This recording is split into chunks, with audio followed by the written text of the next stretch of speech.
puta madre. A mí si me mandan los humanes les hago un cagadero en caliente. Aquí no está pelada, yo ando y cuido a los jefes. La paciencia no es lo mío, yo le rezo al diablo y también a la muerte. No más unos cuantos saben, a mí me gusta la cerveza caliente. Me gustan los carros de velocidad, la neta no hay dos como el Shelby. A la orden de Archibaldo maneamos todo el que se ponga renuente. Sin tener que ir a volar, mi piloto y un baby por las nubes siempre. Cuando ando en la calle cargo equipo y a mi compadre chambeando al frente. Si no quieres no, si no quieres no, pónganse bien verga, si ando en el sector. El pelo largo y con un reloj de diamantes finos, si no quieres no. Échale con panetón, tracos, que su puta madre. Si no quieres no. Jales la greña, jales la greña.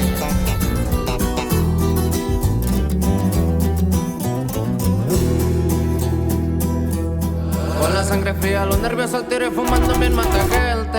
Ahí me ven en la capi, siempre bien pendiente. Montado en la laminada pa' que los tiros pura verga no se entren. Puro Comanche bravo, no la piensan dos veces.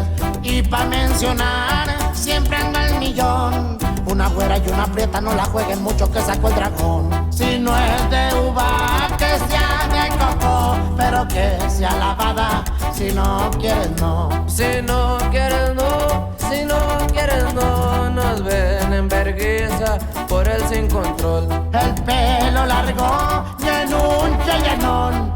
Trae los vidrios duros y adentro un tosto.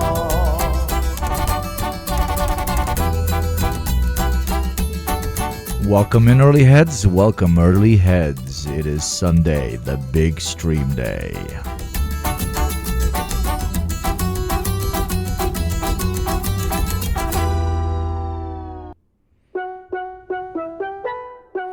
Let's fucking go, baby. Haydi, haydi, haydi.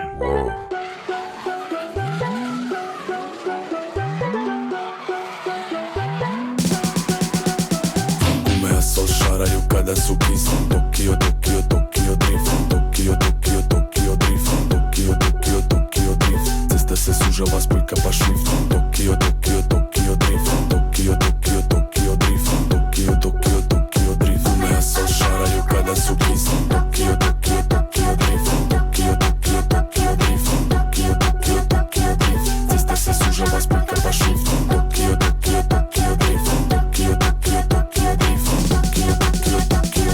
Auto sa cestom pleše tango, kosti se ježe, zvukori se gradom. Živim kad fantom, ljubim se s makom, živim ga jako sa punim dahom. Vozim kada bježim od pandurije, dan danas punje, sutra novi julije. Nju naprijed pali, naozada punim, svir ne gasim, dupe hauba ugrije. Znutra svira set kart, koksa izvana, beton parave, osvan su poznat za volanom Mozart. U boku jetru, livo desno nosa. Gaz, gaz, gaz, Bog čuva nas, nas, nas.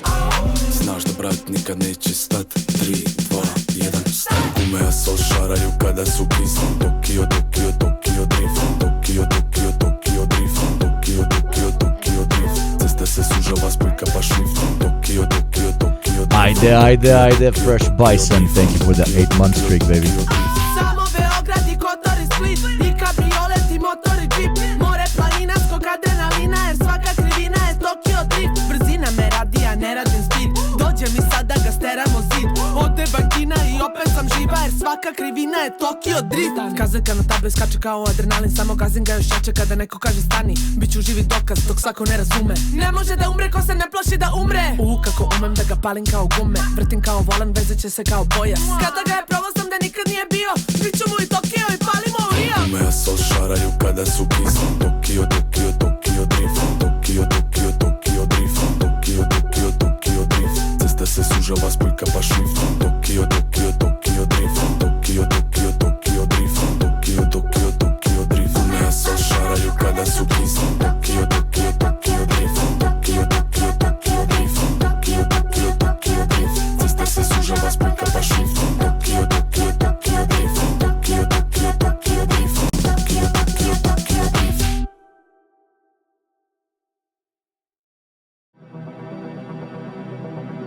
I've been in and out.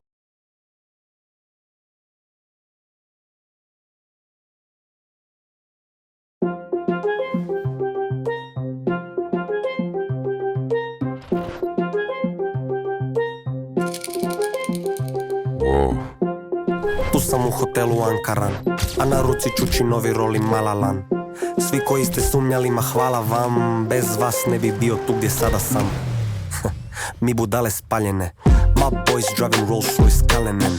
Izađem na binu, čujem kako hvale me, kao Luka Modrić kad izađe na teren. Welcome. Faušišo, neko buti dredove ošišo. Faušišo, balavi se onda budeš stišo. Kako zvučite kad izgasi se autotune, kao male pičke, I ain't got no time for you. Kaže čula me na radiju, u taksiju i smijala se bucko, ajde dođi na gimnastiku.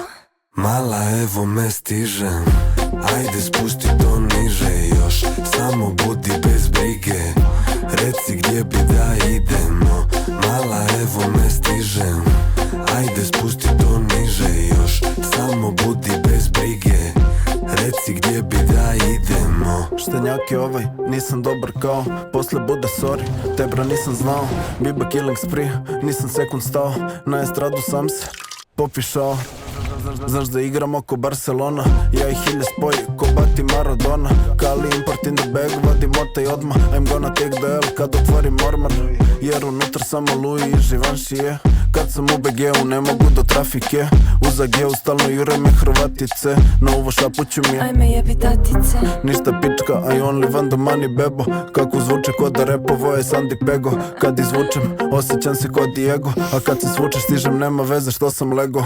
Mala evo me stižem, ajde spusti to niže još, samo budi bez brige, reci gdje bi da idemo. Mala evo me stižem, ajde spusti to niže još, samo budi bez brige, reci gdje bi da idemo.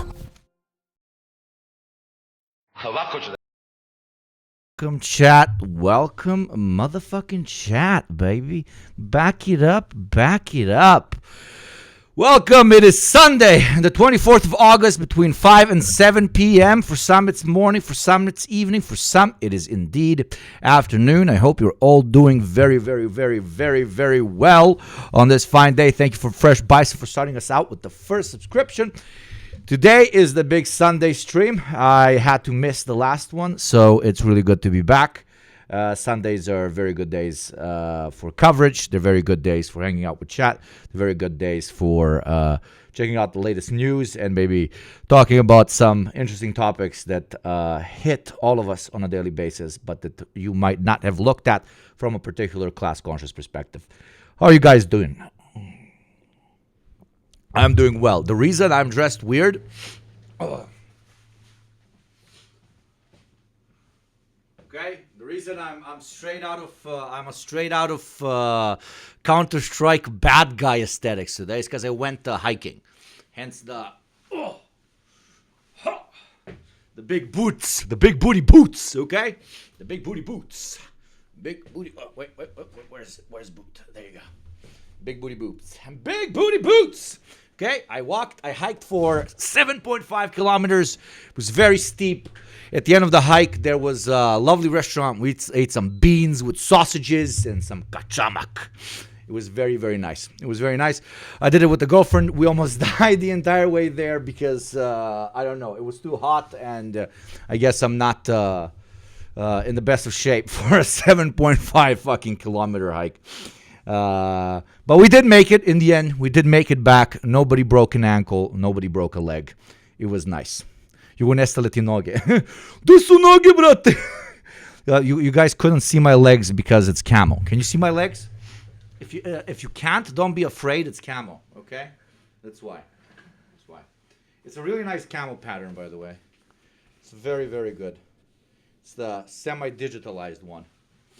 Very good. You got this bag, you got the bags here, you got the additional bag underneath, you got the additional bag right here as well. Lots of pockets. I'm a pockets guy now, baby. Unk is into pockets. High energy, high octane. Welcome in, right? I'm like Casper the Ghost. Only the upper part of my body is levitating left and right. Bucatino. So, that's why physical exercise is so important. I thought that I was going to be dying because obviously the hike took a long time. took a lot of calories out of my body. But I'm not. I'm pretty fresh, pretty excited to hang out with you guys. So I showered, but you got to do it for the showmanship. I still went back and put on the same clothes that I was wearing for the hike because I want to share what my day was like with you guys through a visual medium, also known as an outfit. Yes. Fresh and not fit? I am very fit. Can you do a 7.5 kilometer fucking hike? Can you? If you can, you're fit in my fucking book, okay? You finish off with some push-ups too? I'm not that level. What is in the cup? It's coffee. I'm having some coffee. I need a booster.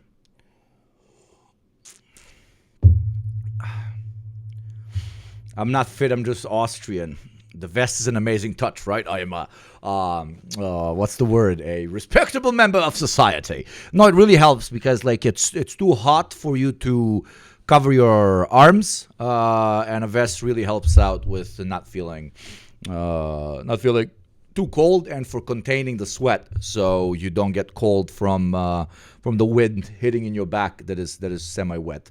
Also, vests look fucking awesome, and I am tired of pretending they don't.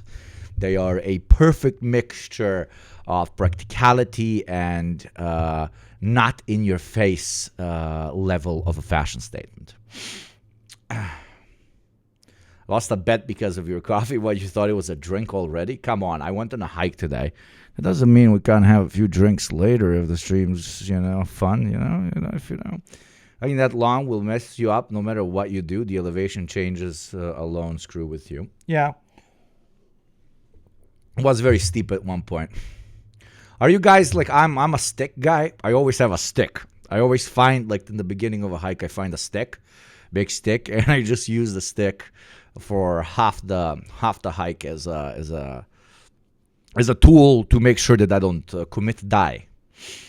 You know, if you hit that higher income bracket when you're wearing puffy vests. I've always worn puffy vests, and I refuse to give puffy vests to fucking rich people. Same like loafers. Have you tried just how incredibly comfortable loafers are?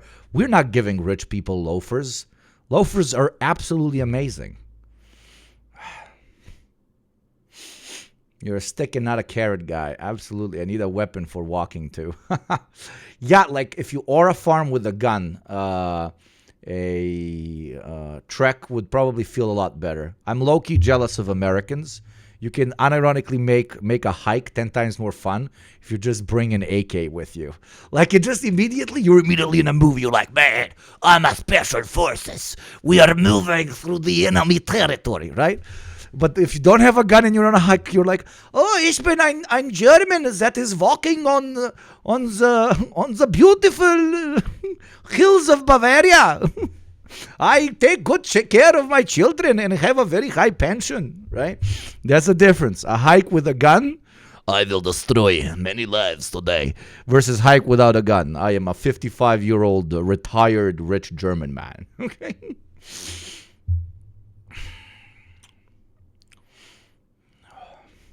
Loafers are amazing. There you go. Loafers are absolutely brilliant. Sticks to defend from bears. Germans hiking with guns is bad precedent. Oh, yeah. No Germans hiking with guns. I am good on that front. Anyways, things we're good on. What are we going to talk about today? Today we got a lot of very interesting topics. Obviously, we're gonna start off with the freshest update on the drama pedophile lib genre, which at this point is so common that I wouldn't even call it a drama. You know, calling a reactionary, genocide denying dude a pedophile is just a name of the game. It's like I don't know, calling a giraffe tall. Then we'll move into very good videos I've seen from Ashley Embers. I believe we watched Ashley once. Ashley looks very interesting. No thoughts, no problem. There's an app for that, basically about late-stage capitalist screen addiction. I think it's going to be very, very interesting to touch on the nuances of our relationship to all of these devices, including the device that you are watching me on. and the alienation that capitalism is producing. I think it's a very important conversation to touch on. Then if we really like what Ashley does, she also has a relatively new video, Why Gen Z Can't Find Direction in Life. That can also be a very good jump-off point for a lot of conversations. Then we have a hilarious video by R.M. Brown about the downfall of Ben Shapiro and the Daily Wire. We can talk a little bit about the death spiral of clubbing culture. This video looks absolutely fucking fascinating for all my fiction lovers. Why fictional religions feel so fake. I really agree with this take, but I would just really want to see where the direction the video goes in when it comes to saying why, right? And then Four Loko, because I don't know, I've been to the States a couple of times, and first time I went, I drank a lot of Four Loko, and I kind of liked it, but apparently it's a very toxic drink. So from a market perspective, we can look at that. We can then look at the homelessness question with a Channel 5 video and stuff like this, okay? Let's start out, see where our time allows us to go in. Do you guys think this is a good plan? I think we have a lot of very interesting topics that we can talk about, but let's start out with why pedo bad and why pedo with large platform also additionally somehow even worse. Thank you, Krusty Pickles. I've been gone, Daddy Hugo, but I am back. Welcome back, Pickles. It is always good to have you here, my friend. Krusty or non-crusty, we love all our pickles. Sexpestany time, let's fucking go. What's up, James? Well, we rated James yesterday. Everybody give James a dear old follow, a very good friend of the show. Welcome, James. Can you check out the new Hasanabi head leftist YouTuber, Anna Boca? She is pretty new, but she is very good. She's doing a series about neoliberalism. Not a subscriber, so I can't link it, but she is very good. I'll put her on the list. I'm hooked, concerned. I used to just spend hours at the coffee house, then head to the bar. Is that similar to Four Loko? I guess. But instead of hours at the coffee house, you just have minutes, and you can like consume it together. Like people are gonna buy vodka and put a bunch of Red Bull in it anyway. So I don't know why we're hyper focusing on Four Loko, but maybe the controversy is slightly different. I don't know. Everybody, just before we start, you all good? Nobody died? Oh yeah, if somebody died, they wouldn't be in chat. But then again, with this algo shit, you never know. Let's start out with our favorite attack dog over here. The man, the myth, the legend, the unstoppable force of digital violence against every form of reactionary, the slayer of secretaries of Ramallah, the Bed Empanada. Destiny has been outed as an offending pedophile. Destiny is an offending child sex criminal. I already made a video called Destiny is a Pedophile, which was clipped from my stream last week. And there's been clips of him for 10 years, literally 10 years just out there of him admitting that he's attracted to kids. So this shouldn't be surprising. The guy's outright said that like he's attracted to 14-year-olds and stuff like that on like a dozen occasions. So the guy had over 60 gigabytes of pornography that includes children on his hard drive because he was keeping it safe for the police as evidence, because the destroying evidence would also be illegal. Yesterday we joked, hey, Mr. Police Officer, the reason I have 500 kilos of heroin in my house is actually because I was saving it for you, okay? A dealer came, I gave him money for the 500 kilos, and of course was not planning on distributing. I was keeping it for when you guys randomly stumble into my house. That is the type of logic that Destiny is pitching to us as believable, and that unfortunately a lot of his cult followers will end up swallowing.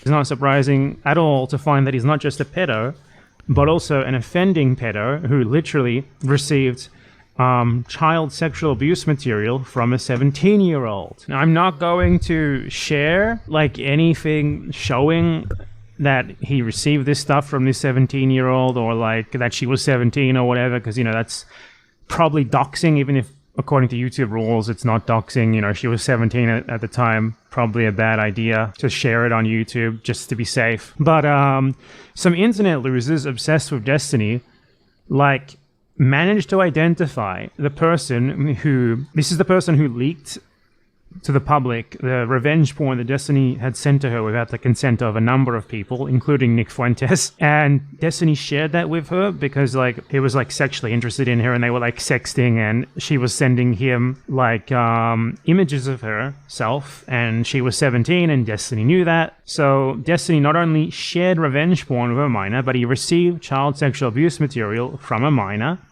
And he also likely sent sexual material of himself to a minor. So it's like an endless... Like, at what point does the police need to get involved? Unironically, like, why is this person not arrested? I genuinely don't understand.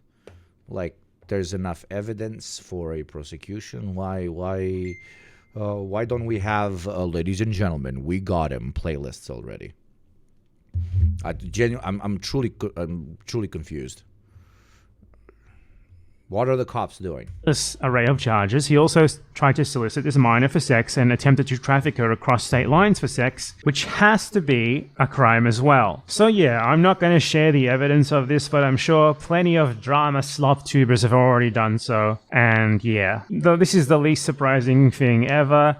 And if Destiny somehow manages to get out of this one unscathed after everything that he has done, then that would be the biggest indication that cancel culture isn't a thing in history. Like, he was on CNN. He was on CNN a couple of weeks ago. How Democratic streamers like Destiny are taking on MAGA and Charlie Kirk. He was on CNN. They had him on CNN. And literally one day later, that's like the greatest fucking story of... the rise and fall of the Phoenix or some shit. Motherfucker was probably fucking feverishly masturbating to child porn on a massive high from being featured on CNN. And then womp, womp, womp, everybody realized that he is truly into child porn in this form of another. I refuse to call it CSAM or whatever. Like, there is a child in a pornographic setting that is called child porn. You do not need to contextualize that more. And also, like, saying CSAM is far too complicated for me. I am a stupid guy from the Balkans, okay? You're either pedophile man, which makes you prone to stop existing, or you are not, okay? Greater men than Destiny involved in scandals of this scale have jumped off of balconies. I do not think you should. That would be very bad. Suicide is very bad. All I'm saying is that a lot of dudes for far smaller scandals had done so and were, at hardcore fear of being put in jail. But for some reason, cops are just sleeping on B-list celebrity pedophiles now. I don't know. They have, I don't know, some black dude with 0.5 gram of weed somewhere to shoot in the back of the head or something. No one has bothered to put enough pressure on law enforcement. They're not there to do anything but be an occupying force. Mike said that we need to report him in an organized way. Yeah, especially Americans. Like I don't know what state he's in, but somebody needs to send this to whatever local, like, the evidence needs to be sent to whatever local police force there is over there.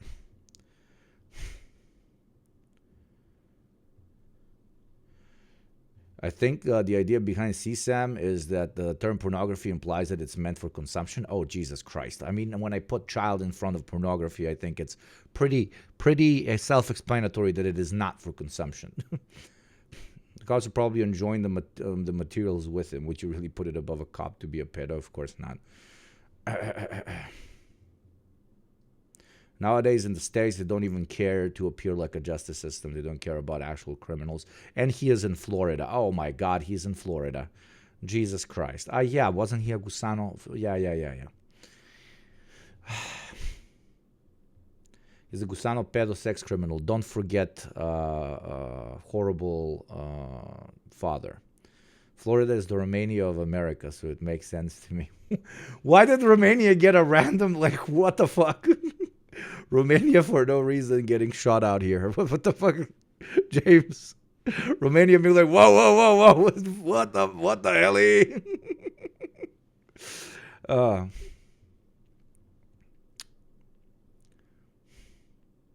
Romania catching strays 24/7.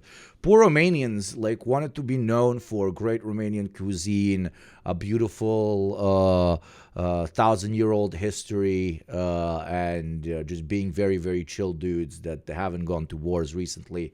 Meanwhile, like 90% of Westerners, the second they hear Romania, they just think about Andrew Tate. Like that's literally the first thing that comes to mind.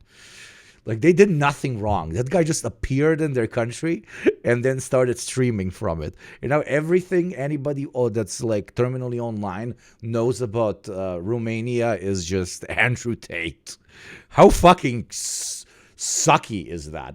And they tried to clean themselves off of it. They literally arrested the motherfucker. They literally arrested the guy.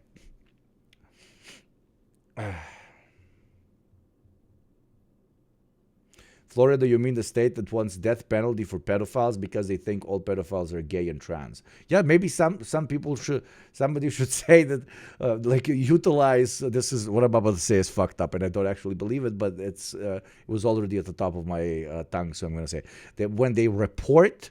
Because it's Florida, when they report Destiny for pedophilia, they should write that he's bisexual in there. The cops are even like the cops reading a report on somebody who is pedophile. Cops reading a report on somebody who identifies as LGBTQ+, but is also a pedophile. Brother, he does nothing of what? You mean he's gay, brother? Oh my god, this pedophile motherfucker. Let's go to his house right now, brother. So yeah, let's first shitbag left utilizing homophobia against actual reactionaries. Lord.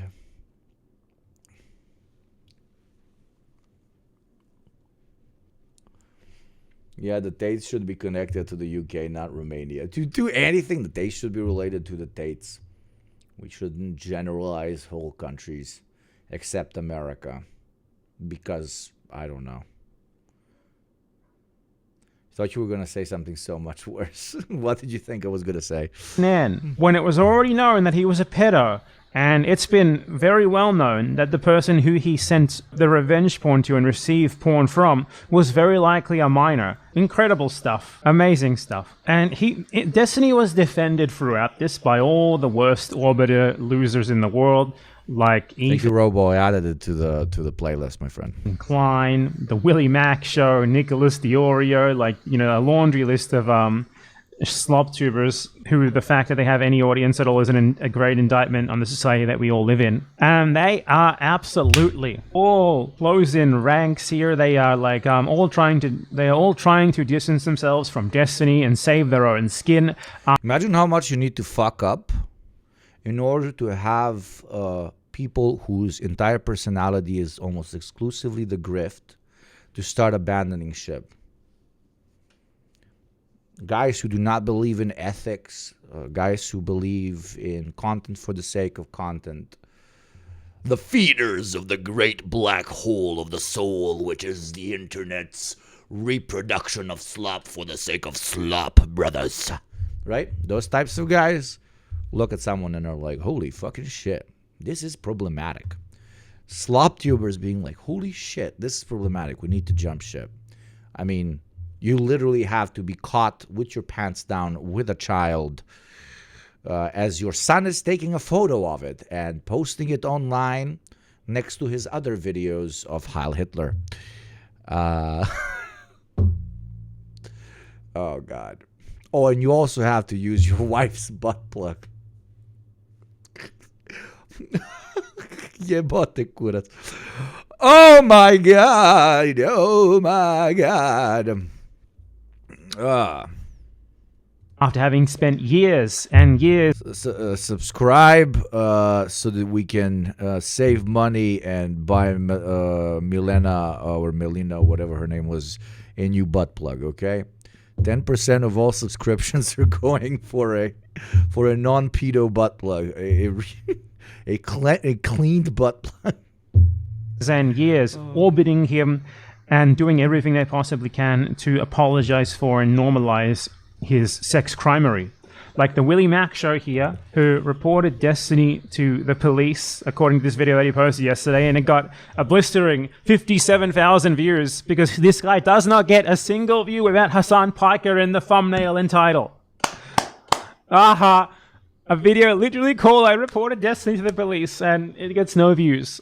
Fucking loser. He is fucking jumping ship. If you lose Willie Mack show, you've lost the war. It's over. He's your guy and now he's gone. I unironically am very proud of myself that I had no idea who Willie Mack show is up until this fine moment. It's done. Oh my god, wait. Willie Mack show fucking actually doxed the girl who was 17 at the time. He actually like just shared the docs fully. Like, I don't know, that's crazy. I know that this happened because I'm looking at the thumbnail. I'm gonna black this out in my VOD of this, but he plays the way they doxed her is she went on local news, as you can see there. If you're watching this on the stream, you'll be able to see it. If you're watching the VOD, I'm gonna be blacking it out. Okay, so she went on local news once, and someone found that local news clip and matched it to like moles that she had like on her face and figured out that was her. And then they because she was named in the local news clip, and they found her name in like a traffic citation which had a date of birth on it. So yeah, that's how this was found. And Willie Mack show, whose previous video was trying to claim that I doxed him by posting his real name, just straight up doxes this person now. He just doxed her in his video. He posted her date of birth, her like face, her name. He just posted it. Willie Mack show is the type of guy who would quote tweet child porn to denounce child porn. He's just that stupid. Hassan and his criminal friend dox and try to ruin my wedding. Okay, so this is the type of content we're talking about here. Very interesting little fella. He's a little fella, isn't he? I don't even think he did this maliciously. I think he's just really fucking that stupid that he didn't even realize what he was doing here. Like, we don't need the AI generated content. We have something much worse. Troglodyte generated content. Okay, there are humans that create content that is more difficult to interpret as made by human than anything that so-called AI can ever think of creating. Okay. Slop tubers for the sake of slop tube like this genuinely like just completely remove the idea that you need auto-generated content, because we have proven to ourselves that an organic mass that calls themselves Homo sapien can do the same job with less pollution emission, I guess. By like posting that news clip and like her date of birth and stuff from the He's gonna have such an easy time to transition into the so-called AI slop era, because you're not going to be able to notice any difference between the shit he wrote himself versus the shit that the AI makes for himself. Traffic citation. He doxed this person 1,000,000 times worse than I supposedly doxed him, according to him. But just want to note, just to say it here, that Willie Mack show twice tried to report my video on him that said his real name in it to YouTube for revealing private information. Better Panada Live has 1,000 videos. Oh my fucking god. And it's actually kind of insane. And Panad, that's kind of crazy, bro. And because Ethan Klein changed the terms of what that means on YouTube, it was denied. He filed. True, maybe the quality will improve if the AI does some checking. I agree. Destiny said something that when he went to Israel, he was offered a woman but denied, and Willie Mack got married to her, implying Willie Mack is officially affiliated with Israel, but Destiny is a liar, so who knows if there's any truth to this. Yes, and the entire story of Destiny actually going to Israel and then Israeli officials hitting him up and being like, hey, we can give you like a woman. Yo, nerd ass. You wanna state mandated Fräulein? We can give you one of those as long as you post in our name, okay? State mandated wives from Israel for pedophiles. Israel was promised to pedophiles 5,000 years ago. Oh, Lord. But no, I genuinely think that is absolutely insane. I'm not even sure if that happened. I can imagine paychecks. I can imagine contracts, stuff like that. But Israelis literally coming up to Destiny and be like, "You want a woman?" is fucking insane. But then again, I wouldn't put it past a country whose military has semen extraction detachments. Oh, 2 Lord. privacy complaints, and as you can see, the video is still up. So, yeah, it's not doxing, according to YouTube itself. This is the environment that was created on YouTube by our friend Ethan Klein. Now it's just, there's no more doxing anymore. You can just post people's real names whenever you want, and it's not doxing. But, you know, that's a side thing. You know, Willie Mac Show is a endless source of laughs. He's going to have to get back to making Hassan videos soon, or he's never going to get another view. But one positive thing that could come out of this, aside from this ending Destiny's career, is that now that she's been identified, Rose could be subpoenaed to testify in Pixie's lawsuit against Destiny. That would be potentially useful, and I would imagine that Pixie's lawyers are already looking into this. Pixie is one of the people who Destiny leaked revenge porn of, by the way. And given that the Rose person was the one who, or maybe it was her. I don't know if it was her or someone who was in control of her accounts, but someone linked to her leaked the Destiny revenge porn, which Pixie was a part of, and that's why she's suing him. So Destiny, if he was a victim of this, as he likes to claim, he would have tried to do something to Rose. My Patreon on the program and the new show you guys did is awesome. I love the work you guys do. Thank you very much for the support, my friend. Thank you to everybody who's a patron over in the program or a subscriber over here. But he could not, because he knows. Thankfully, obviously, the program is exceptionally self-sustaining. We just got to work on some sustainability with this show, but we'll get there. I'm confident. Knows that if he did, it would be revealed that she was a We got some really good Oilers, if you know what I mean. Some really strong Oilers. minor at the time, and he'd be in deep shit, so he never did. So, you know, people found out that she was a minor anyway. And Willie Mac Show, in that video that we just went over, said that Destiny told him that he's still holding on to files that he received from Rose in which she is under the age of 18. So Willie Mac Show says that he reported Destiny to the police for possession of child porn, which I hope he actually did, but I mean, he's Willie Mac Show. He's Willie Mac Show, you know. I don't believe that he would ever do something like that, though. You know, if you want to report Destiny to the police or the FBI, I suggest you do so. There's more than ample evidence to warrant, like a search warrant, search those hard drives, because he's outright admitted that he's got child sexual abuse material on him. And of course, all of this. Do you think Ethan Klein has a direct connection to the Israeli State Department? Like, is he guided in any way by anything other than his own fragile ego? Every single large content creator, I'm talking very large, I'm talking the size of, even smaller size than H3, who creates very aggressive pro-Israeli content, has at some point 100% been contacted by Israel directly or an Israel adjacent agency, with them probably offering them material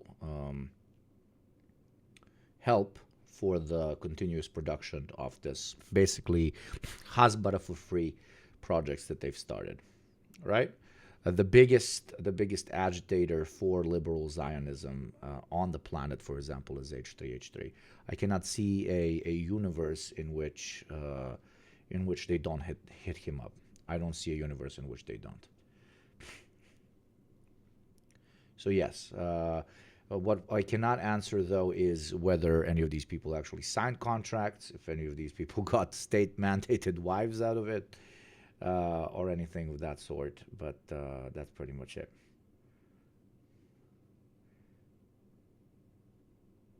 Remember when it came out that the Epstein orbiter Hutch got paid $2,000 for pro-Israel propaganda, I think by Destiny? Yeah. I mean, how isn't Hila, a state-mandated wife? Because state-mandated wives usually look good. No, I am not better than that.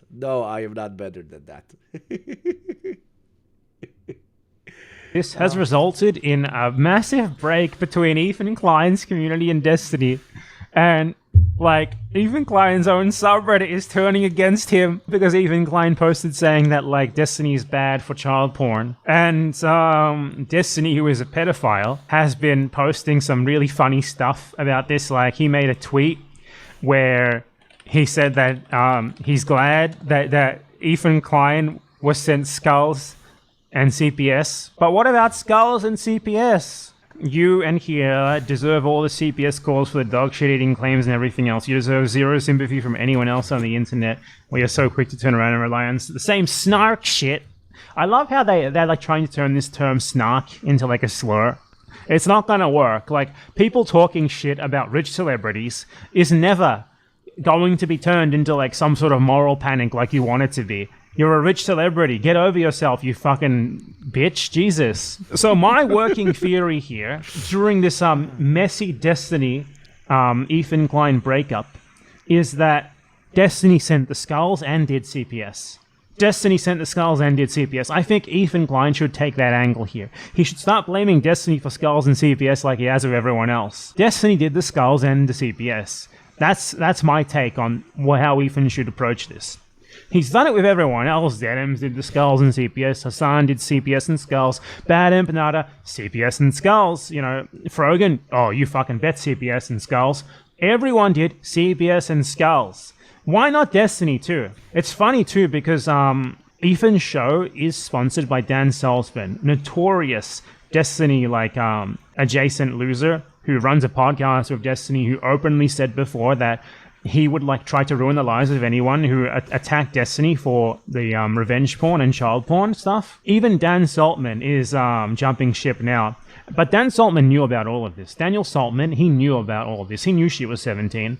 He's just leaving now that others know too, and things are going to get too hot for him. But without Destiny, Saltman has nothing. So what I suspect he's going to be trying to do here, he's going to try to get in. He's going to try to like make Ethan Klein the Destiny.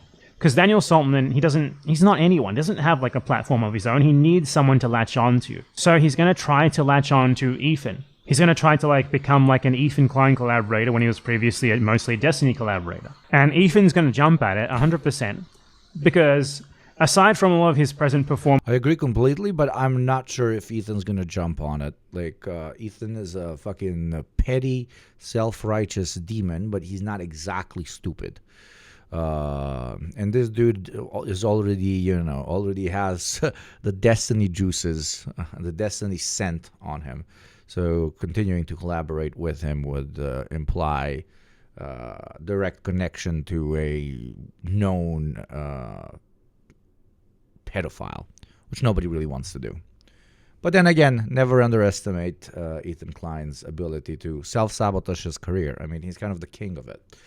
I don't know, man, seems pretty stupid to let your child eat poop. They're just bad, not stupid.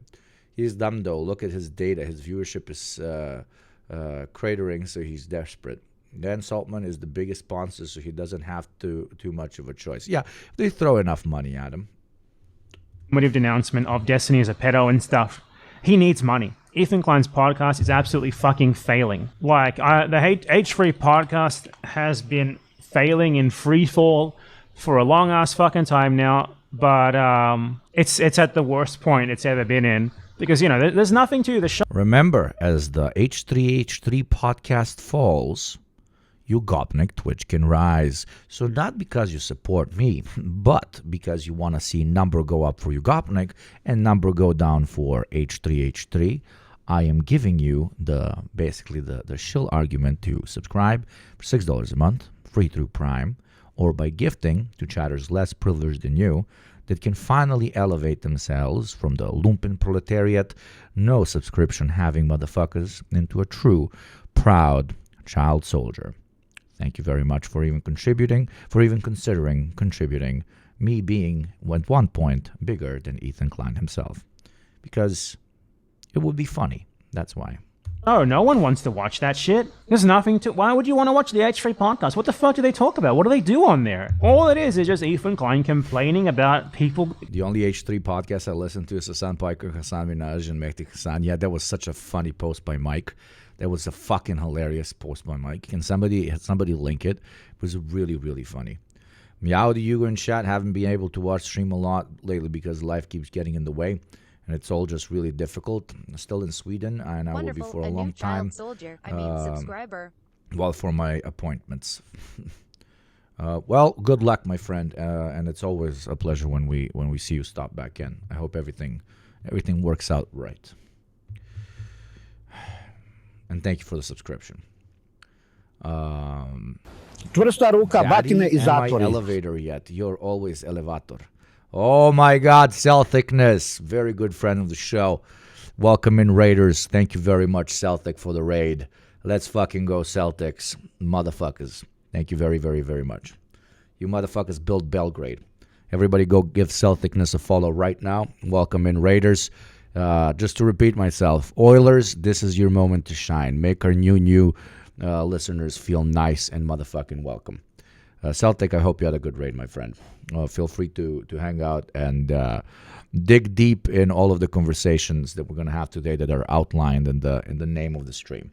For those of you who don't know me, I'm a guy with a mask from the Balkans that likes to talk materialist philosophy in general, cover politics, and rant about the impending death of the American empire.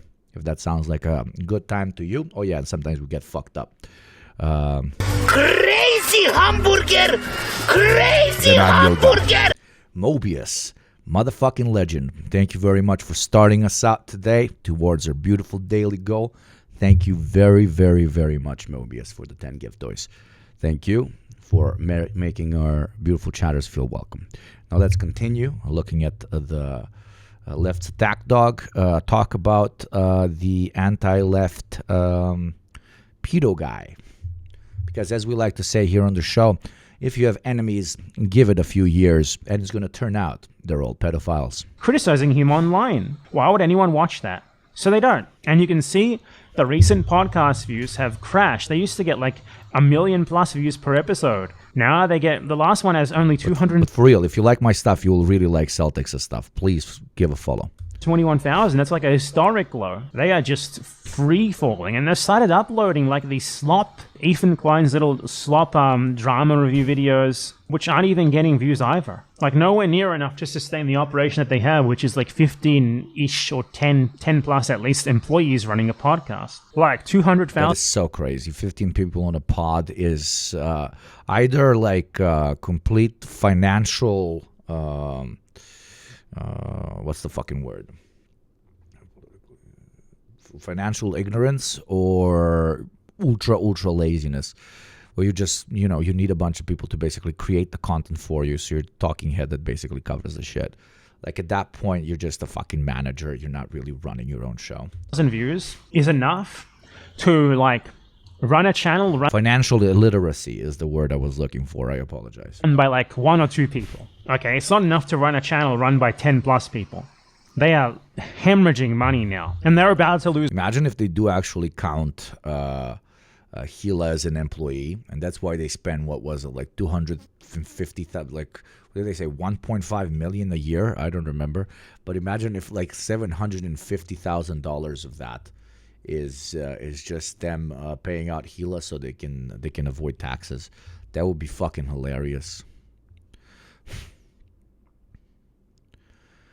Let me be the sound engineer for the podcast, please. H3 podcast. No crash outs, no bullshit. It's so funny. That is so fucking funny. That would be the funniest fucking thing. And I can't believe they found one photo of him not in formal clothes, because it's gotta be podcast coded. That is fucking legitimate. We're on the same page a lot today, yeah, aren't we? She's the most precious employee. I think it worked because the whole podcast is an advertising for the clothing brand. Yeah, it works off of each other. It's a classic spider system. They have so many costs, like Teddy Fresh and the actual villa they live in. Do you think they classify the villa as an office space? No, they waste a shit ton of money on an actual office space in LA, which probably costs an absurd amount of money. Something they absolutely do not have to do.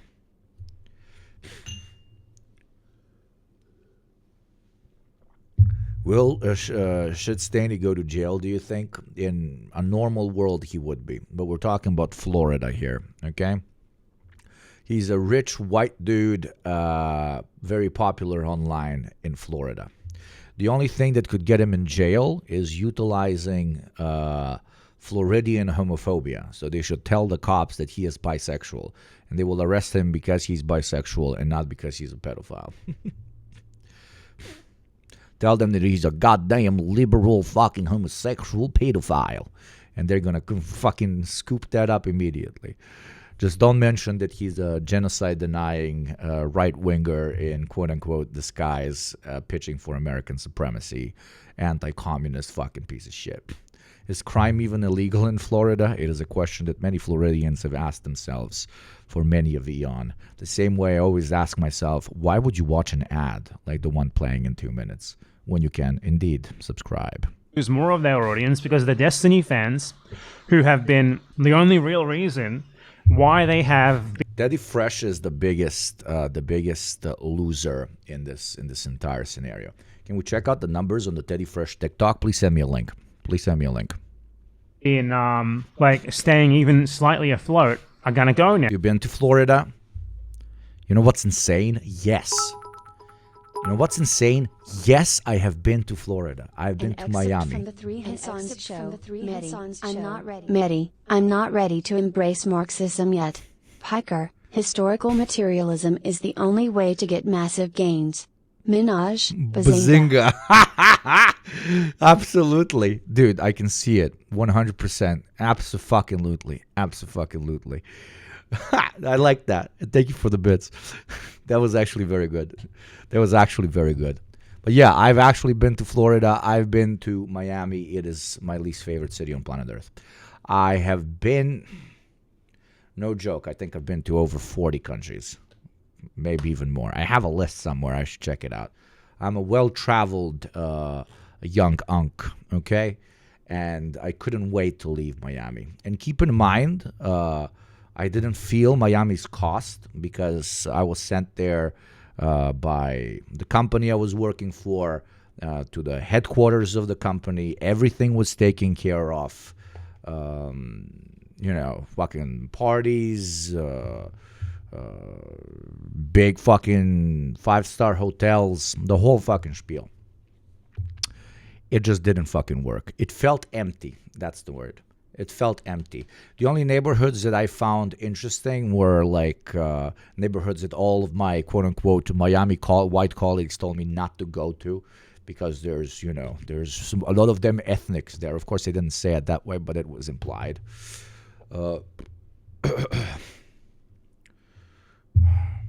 Yeah, and I was baffled by the fact that, like, I don't know, we would go to bars and they would close at 1, and I'm like, dude, I was raised on the idea that Miami is like the party capital of the planet.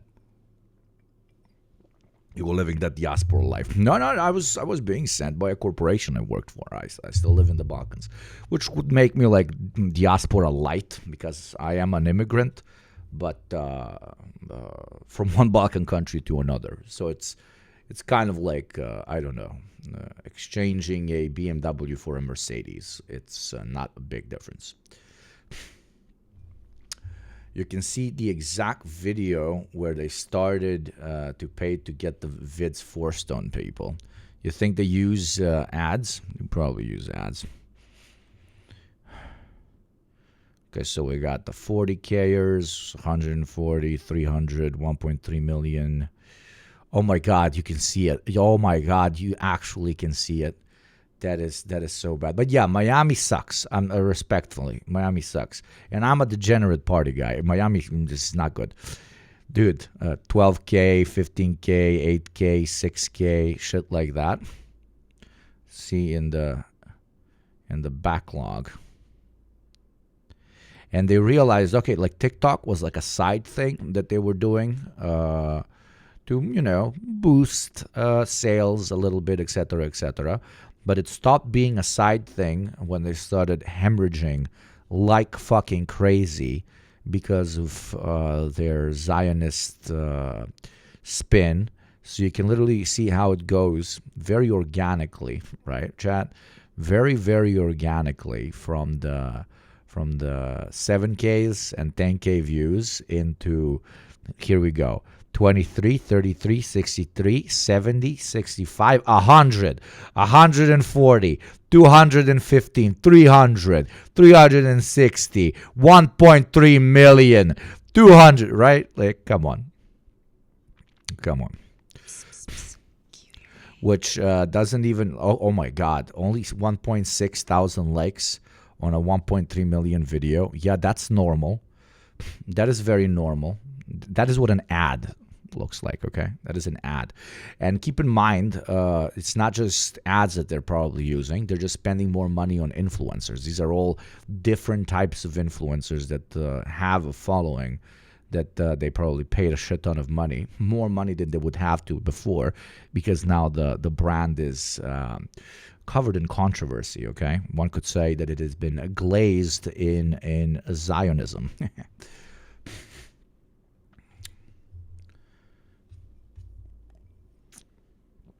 Classic brand death spiral, right? You have the start where you're edgy, different. The edgy and different people buy your shit. Then you have the peak. You enter the mainstream. People know about you, etc., etc. They want to fit in. That's when you make the big money. And then slowly your brand starts dying off, and you have to really change it up. Usually you invite a new designer, blah, blah, blah. You do a complete reset, and that's how you keep your fashion brand on point. At least that's what they taught me in fucking university.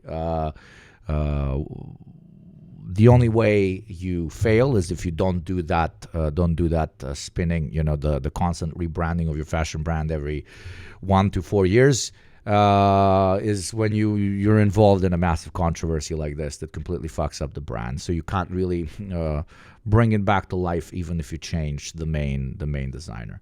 And this, we're talking about very serious, large fashion houses, right? We're talking, I don't know, Abercrombie, who, like, to an extent saves themselves from that whole controversy of, their previous main designer and pretty much president of the company being just a complete piece of shit to people that were a bit chubbier and then involved in even some sexual controversies. But they managed to get out of it because of their size. By changing up designers. This will not work for Teddy Fresh. It's not big enough to do this. To be honest, the designs messed up the brand, but the controversy really brought it to light, maybe. If you're Zionist enough to willingly buy and wear Teddy Fresh, you might as well just put on the IOF uniform. But you're like a cutesy bear IOF, okay? It's like everything that the Zionists kind of pitch. What if we just paint our blood-soaked boots in rainbow pro-vegan colors? And he's going to lose like probably 5,000 live viewers because of that. And he's going to have to lay off his paid friends. And then who will he have? Only Daniel Saltman. That's all there is to it. It's going to be so funny when he has to fire his rent-a-friends. They're all slowly going to start turning on him. Want to bet? Betting. There you go. Shaking hands, chat. The second his rent-a-friends are no longer renta, they're not going to be friends, okay? Because all of them at this point will want to create channels of their own and become content grinders of their own. They already do it, but they'll have to increase that because they cannot rely on the constant paycheck coming in from H3H3. So some of the first videos that will help them really pop off are videos like, I was working for H3H3 for 3 years. This is why it all went wrong. Stuff like that. Oh my God, that shit's going to be churning like a motherfucker in the first couple of months. That shit's going to be coming out like, let me tell you the truth about H3H3. And the picture is just, the big face of one of the rent-a-friends and then Gila and Ethan in the background. That stuff is going to be murdering the algorithm, dude. And that's what they're going to think is going to make them, pop off as independent people, because all of them are going to try and cannibalize as much as possible from the already existing H3H3 base. and more importantly from everybody that has abandoned the already existing H3 base. Just please, you guys, like, please do not go and listen to or subscribe to fucking ex-H3 people, okay? The fact that they've been there for so long directly shows that they endorse these liberal Zionist hot takes. This is not something that should at any point be put under the rug. Like, okay, they can stop being Zionists, and we should be like, that is good, bravo, but it does not mean you get to have a platform, with all due respect, right? So don't be, because I know you're fucking soft and nice, and you're like, oh my God, but come on. Nah, man. They're complicit as shit. Fuck them all. Like, what? My best friend and collaborator... Don't subscribe to them, subscribe to me. Destiny turned out to be a pedophile? Oh man, I gotta jump ship on this. Never mind the video of him himself sexually harassing a 17. There you go. Since Left Nut knows how to do it. Will be funny when AB has to sell his Rolex collection to keep paying his rent after he sold his soul to this generation of fascism. You're going over to the local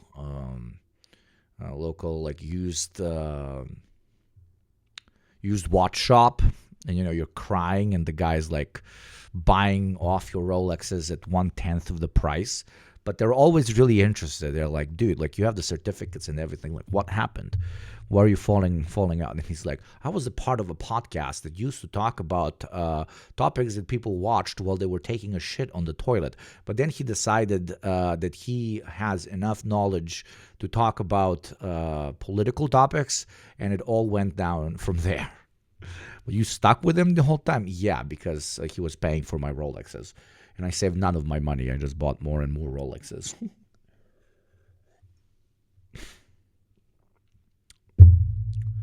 Year-old. I mean, him and Destiny are kindred fucking spirits, dude. Both of them have sexually harassed 17-year-olds. I don't know why. Check out the Robo link. I love Robo links. Robo links work. What's this? Is this a Pegla? What the fuck? I'm already logged. Oh no, this is Instagram. What the fuck am I logged off of Instagram? Oh, this is a Peglica, bro. We call these irons. I don't know why. The MIF, the communist Ferrari, Fiat 126P, or as we call it, the Maluch, meaning the little one, but with attitude. We just call it the iron. And look like the iron that you use for ironing. At this sexy aftermarket wheel. This Maluch's not just ready for grocery store runs. It was born ready for everything. Inside, custom seats, so comfy. You'll forget you're driving a shoebox with lawnmower engine. Or no engine at all, actually. Yes, this one is missing the engine. But who needs horsepower when you've got poor polish? Willpower. Push it with friends. That's community power, Cobra. This car wasn't just transport. It was freedom. In Poland, Hungary, Czechoslovakia, it was the ticket to the Baltic Sea. Your grandma's cabbage farm. Or smuggling jeans from the West. Can fit a family of 6, a goat, and 2 sacks of potato. Officially rated for 4, but who's counting? Maluch, it's more than a car. It's a lifestyle. It's a legend. Yeah, these were everywhere in Yugoslavia. These were absolutely everywhere. But nothing beats a Fiat, okay? You want a tiny Fiat from that era, massively used in the socialist, some of the socialist experiments. It's Fiat. But how do I even write? Wait, Fiat, yeah, Fiat. Wait, there's probably complete Fiat. That's the Fiat 500. Oh my God, the Fiat 500. Čekaj da vam nađem nešto. Fiat 500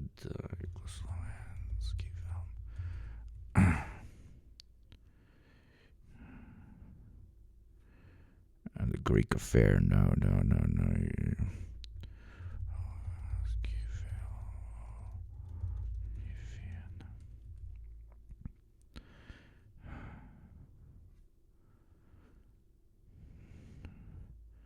Can't find it, but wait, maybe if I write Yugoslavia Fiat, it's gonna work.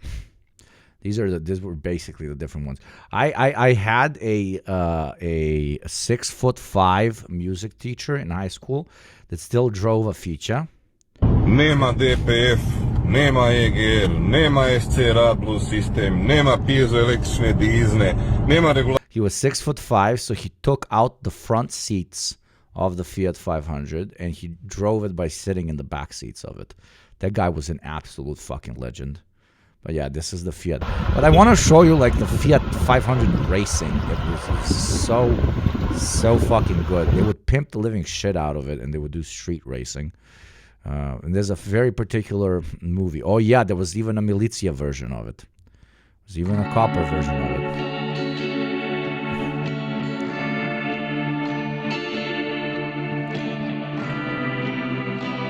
But he doesn't show that one.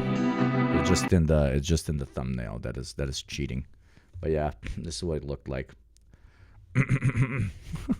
Fiat 500s. And then you have the classic Yugo. That's the classic Yugo.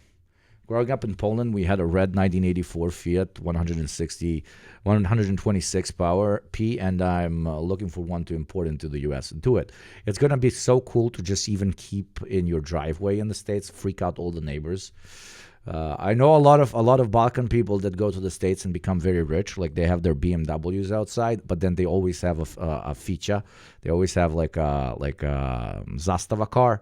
An old school Yugoslav, car, but it's always parked in front of all of the fancy cars because they're like, we remember true independence, da.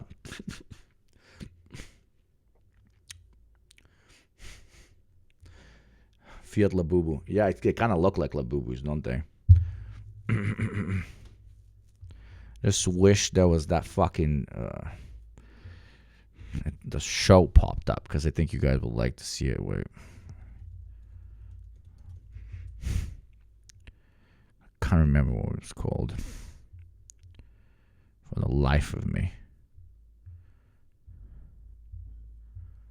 Any Yugoslavs in chat, bro? Any Balkan people in chat?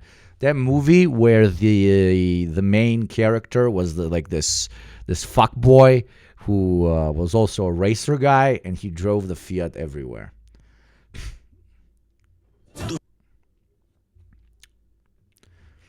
Help me out. Ficha in Italian means pussy. I mean, Ficha could get you some Ficha. Ethan's acting like this is super out of line with anything that he's done before. Ethan's entire fucking staff is all former fans who were groomed when they were teenagers to be obsessed with him. And now he sexually harasses one of them, AB's mother. Every single time she's on the show, he sexually harasses her. Isn't that wonderful? For him to morally grandstand over pedo stuff or sex stuff ever, the guy's a fucking sex pest. Obsessed with sex pest bullshit. What a fucking joke. He's the creepiest fucker ever. Just his idea of having humor is creepy sex jokes always, often about children. This is just such a great. I'm not sure who he's talking about, but if you're talking about Destiny, this is the biggest red flag individual on planet Earth when it comes to manipulating your audience into this or that type of sex favor, dude. His main motivation is to feel exceptionally powerful because he has a whole cult following that he extracts sexual favors out of the same way a cult would. That's why everybody calls it a cult, because it has all the staples of a cult. Example of do nothing win. I haven't even talked about fucking Ethan Klein for 2 months at this point, something like that on my second channel. I'm I'm glad I got rated into here. See, I followed by recommendation, but the only things I've ever seen of you were more unhinged clip moments. Really, the clips fuck me? I guess they do. That didn't interest me at all. You're a vibe, really, though. You're very welcome to the community. I think what makes my streams very good is the community itself, not that much me. I am little stupid man. I am little stupid man that says things. But yeah. Hope you enjoy it. Right now, just for this one occasion, only because it's relevant to Destiny. Do nothing win. People just started ignoring them and they're imploding in on themselves. And Destiny is... He's probably going to try to keep what he already has, or at least try to mitigate the fault a little bit, because I seriously doubt he's going to get banned for this. unless like he literally gets arrested, which honestly I doubt. He's much more likely to get recruited to the Trump admin for this than to get arrested. He would have to like actually get arrested for YouTube or Discord or Kick or any other platform that he uses to actually take action. So I seriously doubt his career is going to be over, but he's probably going to lose a lot. Which is so insane. This is supposed to land him in a courtroom yesterday. And yet it's probably not even going to get him deplatformed. Absolutely crazy. A lot of viewers over this, but he'll probably have to downsize, but he'll probably still have enough viewers because there's enough people who are pedos or who don't care about pedos. Doesn't Dr. Disrespect like stream on Kick and still have like a very healthy audience? Like the whole cancellation thing literally has always been a myth. I mean, you abandon your kid, shove your wife's dildo up your ass, protect the genocide, talk to minors online sexually, exchange child pornographic material. Did I mention that he walked around for a couple of days with his wife's butt plug up his ass, right? You do all of these things and you still have an audience. Therefore, cancellation, like he is proof that cancellation is truly not a thing. And that usually platforms ban and remove left adjacent figures from their roster because they know that with them there's not a lot of money to be made. To keep following him, especially among liberals and the right-wingers who are his audience. And the H3 podcast... Hey chat, reminder to clip good stuff sometimes so you guys are only shown as the unhingiest of streamers. Yeah, that's not a bad idea. That's not a bad idea at all. Podcast is just in free fall, honestly. Because they have two... In a normal country, it would be literally this.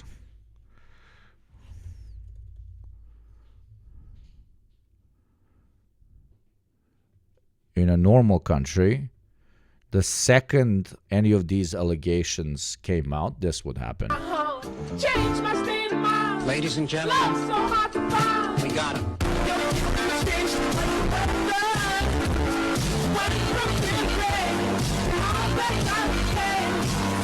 Okay, the first justified stream SWAT. That's what would happen. But no, he lives in the country of Florida. And in the country of Florida, pedophile arrest you. You see what I did there? I did an old Russia joke, but with Florida. Too much crude for this to be sustainable for them. I would give it like a year maybe before the H3 podcast is just gone. On the flip side of things, all of these guys' enemies are winning. Yeah, Florida is a crazy country, man. And winning for good reasons as well, because they fucking have better politics, basically. Most of the people who are like on the other side of this drama don't actually have great politics. They're like libs who are like, oh, free Palestine, two-state solution. But, you know, it's still better than Ethan Klein. Like, everyone on the other side of this has been growing and thriving just by virtue of the fact that they don't defend genocide week in, week out. Like, my viewership has, like, tripled, quadrupled in the last year since I started talking about Ethan Klein shit. Hassan is like, I believe he's like the eternal rent payer. Two-man show, or maybe a three-man show if you count like his agent, and he is like doubling the views of Ethan Klein now, probably with like a tenth of the overall like operating costs. And it's fucking sad and pathetic. Like, all that Ethan Klein has done with his Zionism-focused content turn is please his wife slightly. And I mean, if you want to blow up everything for your IDF-assigned wife, Ethan, it's fine by me, go ahead. But yeah, that's just going to be some fallout of the Destiny pedophilia stuff here, is Ethan's platform is gone. It was already like slow burning to irrelevance, but it's going to be just totally fucked soon. So Destiny is a pedophile, confirmed, offending pedophile, received child sexual abuse material from a 17-year-old. This is all 100% correct. I mean, at this point, you don't even need to say allegedly. Nobody needs to say allegedly. Do we have videos on how Destiny is even responding to this at this point? Because... sent her porn, you know, all the other stuff that I said, tried to traffic her for sex. If he gets investigated for this, he is going to jail. I am hoping here that Destiny will try to, like, take others down with him. by releasing like his DMs with Ethan, with Dan Saltman, with Willie Mack Show, all these people to the public. We'll be eating good if that happens. But yeah, Destiny is a pedo. I already made a video saying that, but now I can say that he's an offending pedo, child sex offender. Preach. Thank you very much, Bet Empanada, for your coverage. I mean, there's nothing that can really add to this entire conversation.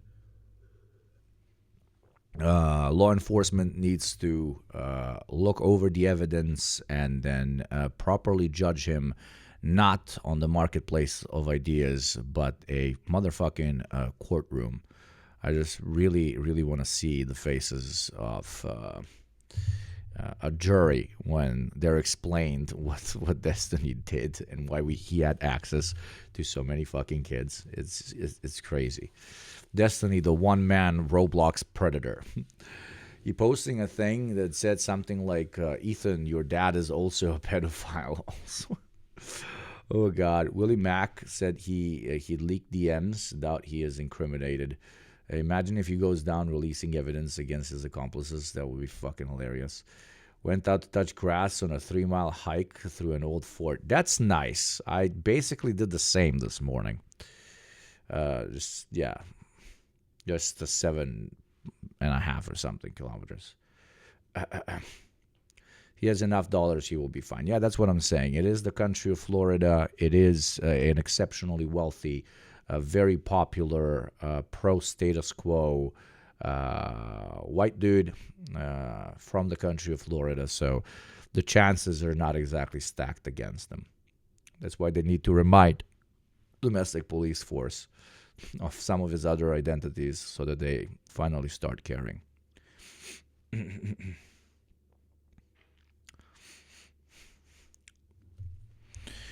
But I think it's a great jumping off point towards talking about our relationship to content in general, our relationship to the screen, our relationship to stuff that gets thrown at us on a daily basis on our timelines, including what I do, including what he does, including people that you like and respect and that educate you to an extent, but also people that are completely fucked in the head.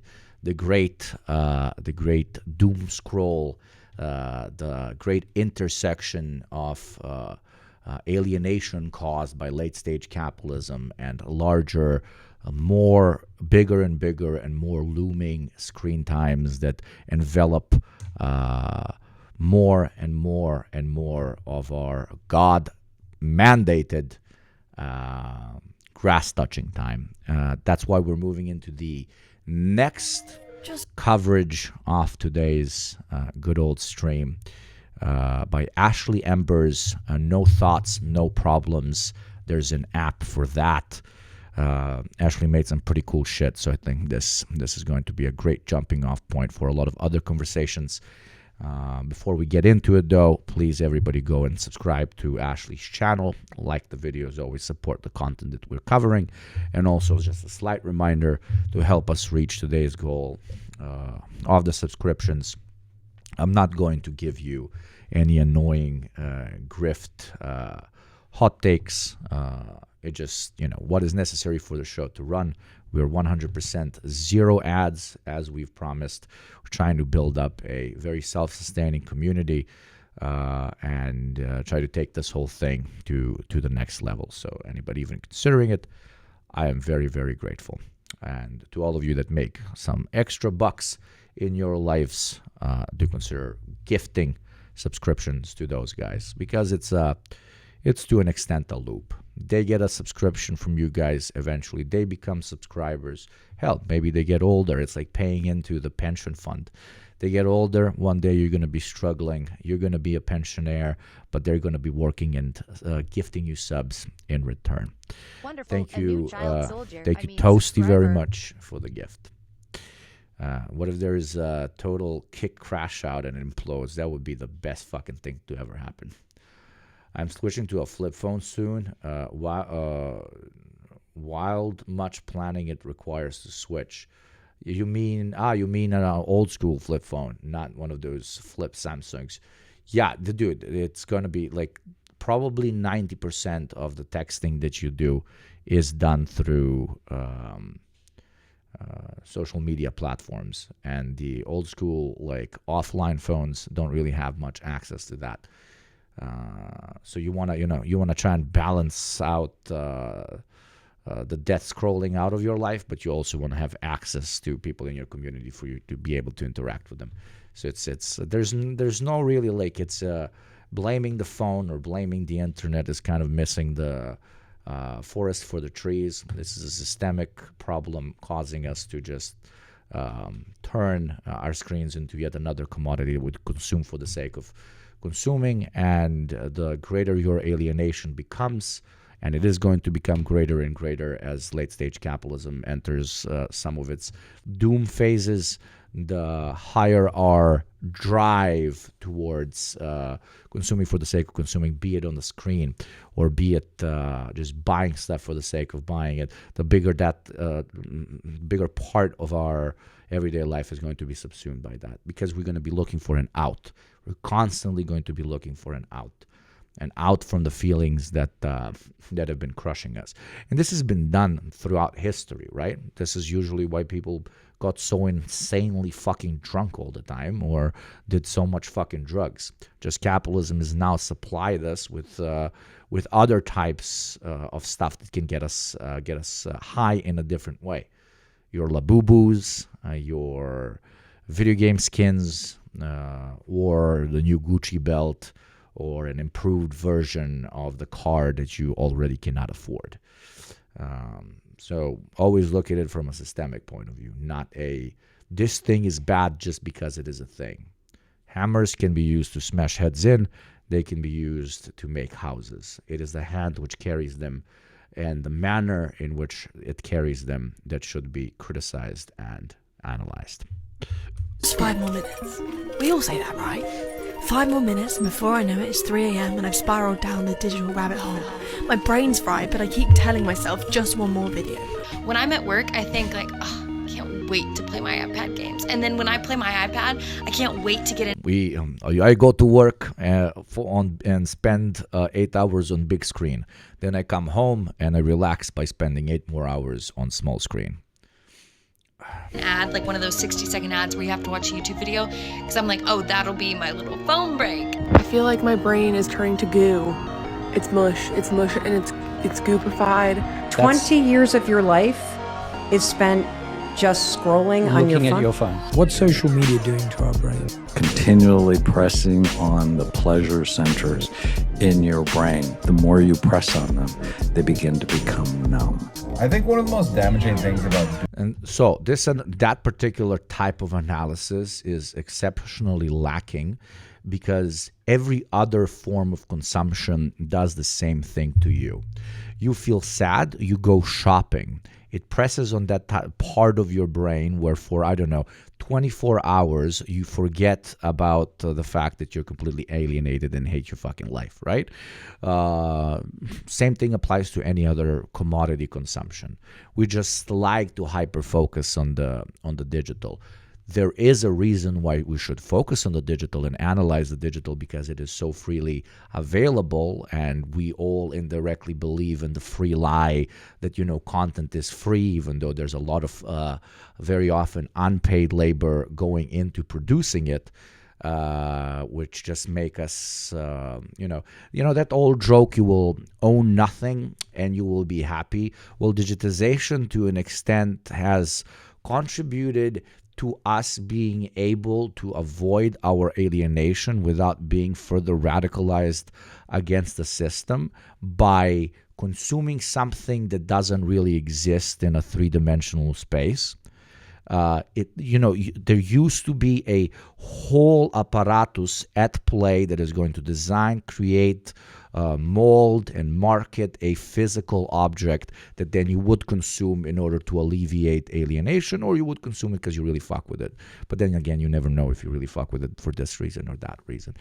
What the digital market, let's call it that, introduces to that wider conversation is that it gives you something that virtually, pun intended, everybody involved in the process of creating isn't really even getting paid for. except the wider platform that is holding this or that type of monopoly on the particular type of digital content that you're consuming. So it's no longer you will own nothing and you will be happy. It is you will own digital relationships, which directly imply you own nothing, and you will be happy. And if I was, doing Twitch for the sake of, I don't know, some fucking subscription grind or whatever, I would not be supposed to, I'm not supposed to be telling you this, right? Because you, to an extent, are consuming me, and you're consuming all your other favorite people that you're watching, etc., etc. And it is, you're packaging us as a particular service / product on a daily basis. Now, leftists online, etc., are trying to quite literally turn that into the capitalists will sell us the rope we will hang them with type of scenario, where yes, we package ourselves to an extent as a digital product, a digital commodity, but then we use the fact that you want to come into these spaces in order to alleviate some of your capitalist-induced anxieties, to redirect it back at capitalism, right? That is what good propaganda, in my modest opinion, is. It swallows up a very real need, but a very real need that is generated by the system itself, and it removes the de-radicalizing aspects of it. To repeat myself, it swallows something that feeds a very real need, throws it back at the audience, but without removing, but by adding radicalizing aspects to it, or by removing the de-radicalizing aspects of commodity consumption for the sake of commodity consumption. That's more general. Now we're getting complicated, but I think you're following. Online leftists will say the capitalists will sell us a rope to hang them with and have no fucking clue on how to tie a noose. Very true. Very true. In business school, they frame it solution in need of a problem. Yes, I remember. Also, you do not only address needs, you address wants, and wants you can create. Right? Gotta love the good thing about socialism is if you are doing the reading, then you are being explicitly encouraged to put all of your reading to use in the communities around you all the way to the international level. Absolutely. Doom scrolling that not a lot of people realize is that you start to dilute your own memories. I genuinely don't know what's happening, but my memory is getting so bad. Does anyone else have literally no memory of anything beyond 4 or 5 years ago? But I feel like we live in a society now where nobody thinks for themselves anymore. Take what they see in videos or whatever's trending in the world, and they will take those views and make it their own and just follow the leader. I mean, that has pretty much always happened. Your opinions and attitudes are formed by you reading or hearing something. I mean, what is parenting? Motherfucker just described parenting, but outsourced parenting. Half of your fucking hot takes are just hot takes that your parents gave you that you thought up, but you didn't. And also they didn't. Their grandparents thought them up. And then your parents' hot take changed to that of their grandparents because their material conditions changed to that of their grandparents. So they readjusted a particular hot take. And then you were like, oh, mom and dad don't know what they're talking about when it comes to this, but then you're just readjusting it to your material conditions. And then you have a kid that has completely different material conditions, most likely, and you're throwing it at them as a wisdom that can be applied to them. Herder, why don't you just, not buy Starbucks coffee? You will be able to afford a mortgage type of if we're using an oversimplified example. It's not just social media affecting memories. We are more stressed, which affects it too. Of course, that's why I really like the term alienation. Hey, quick minor request of you before you go and pull up that tab to put this video in 1.5 speed. Maybe don't. Not because it helps my retention, though I'd be lying if I said there wasn't a conflict of interest, but because you clicked on this video to try and figure out why our brains feel broken. And to do that, it's for the best that we start off by experiencing this one in real time, because we've become a culture that consumes faster than we can. Oh, no, sister. Here on Twitch, we're going to experience it in even slower than real time, okay? We're going to experience it at 1 time speed, but then I'm going to continuously pause and then talk for 7 hours about something that can be explained in 2 words. Can even question what the consuming is doing. Isn't that an interesting thing about streaming? To an extent, even though it's like very down the funnel when it comes to being, online, like very rarely do people actually watch streams. You guys are like a very special category of human being. And usually it would be, the implication is if somebody is on Twitch, they're really, really online. And if somebody is really, really online, the implication is they are content brained out, their content, like they're TikTok brained out of their mind. But Twitch is the opposite of being TikTok brained, at least political Twitch. Because you cannot 2x speed something that is going live, right? You got to listen to me at my own pace, which implies that you really are not TikTok brained. So in a weird way, what I'm trying to say is the barrier to entry for a Twitch stream is very, very high because you need to be really deep into digital culture. But that does not mean that the type of people that come to Twitch streams actually have TikTok brains. I don't know about that, but I mean, the empirical evidence is in front of you. Some of you even watch the whole streams. For me, that's like 4 hours and so on, sometimes 5.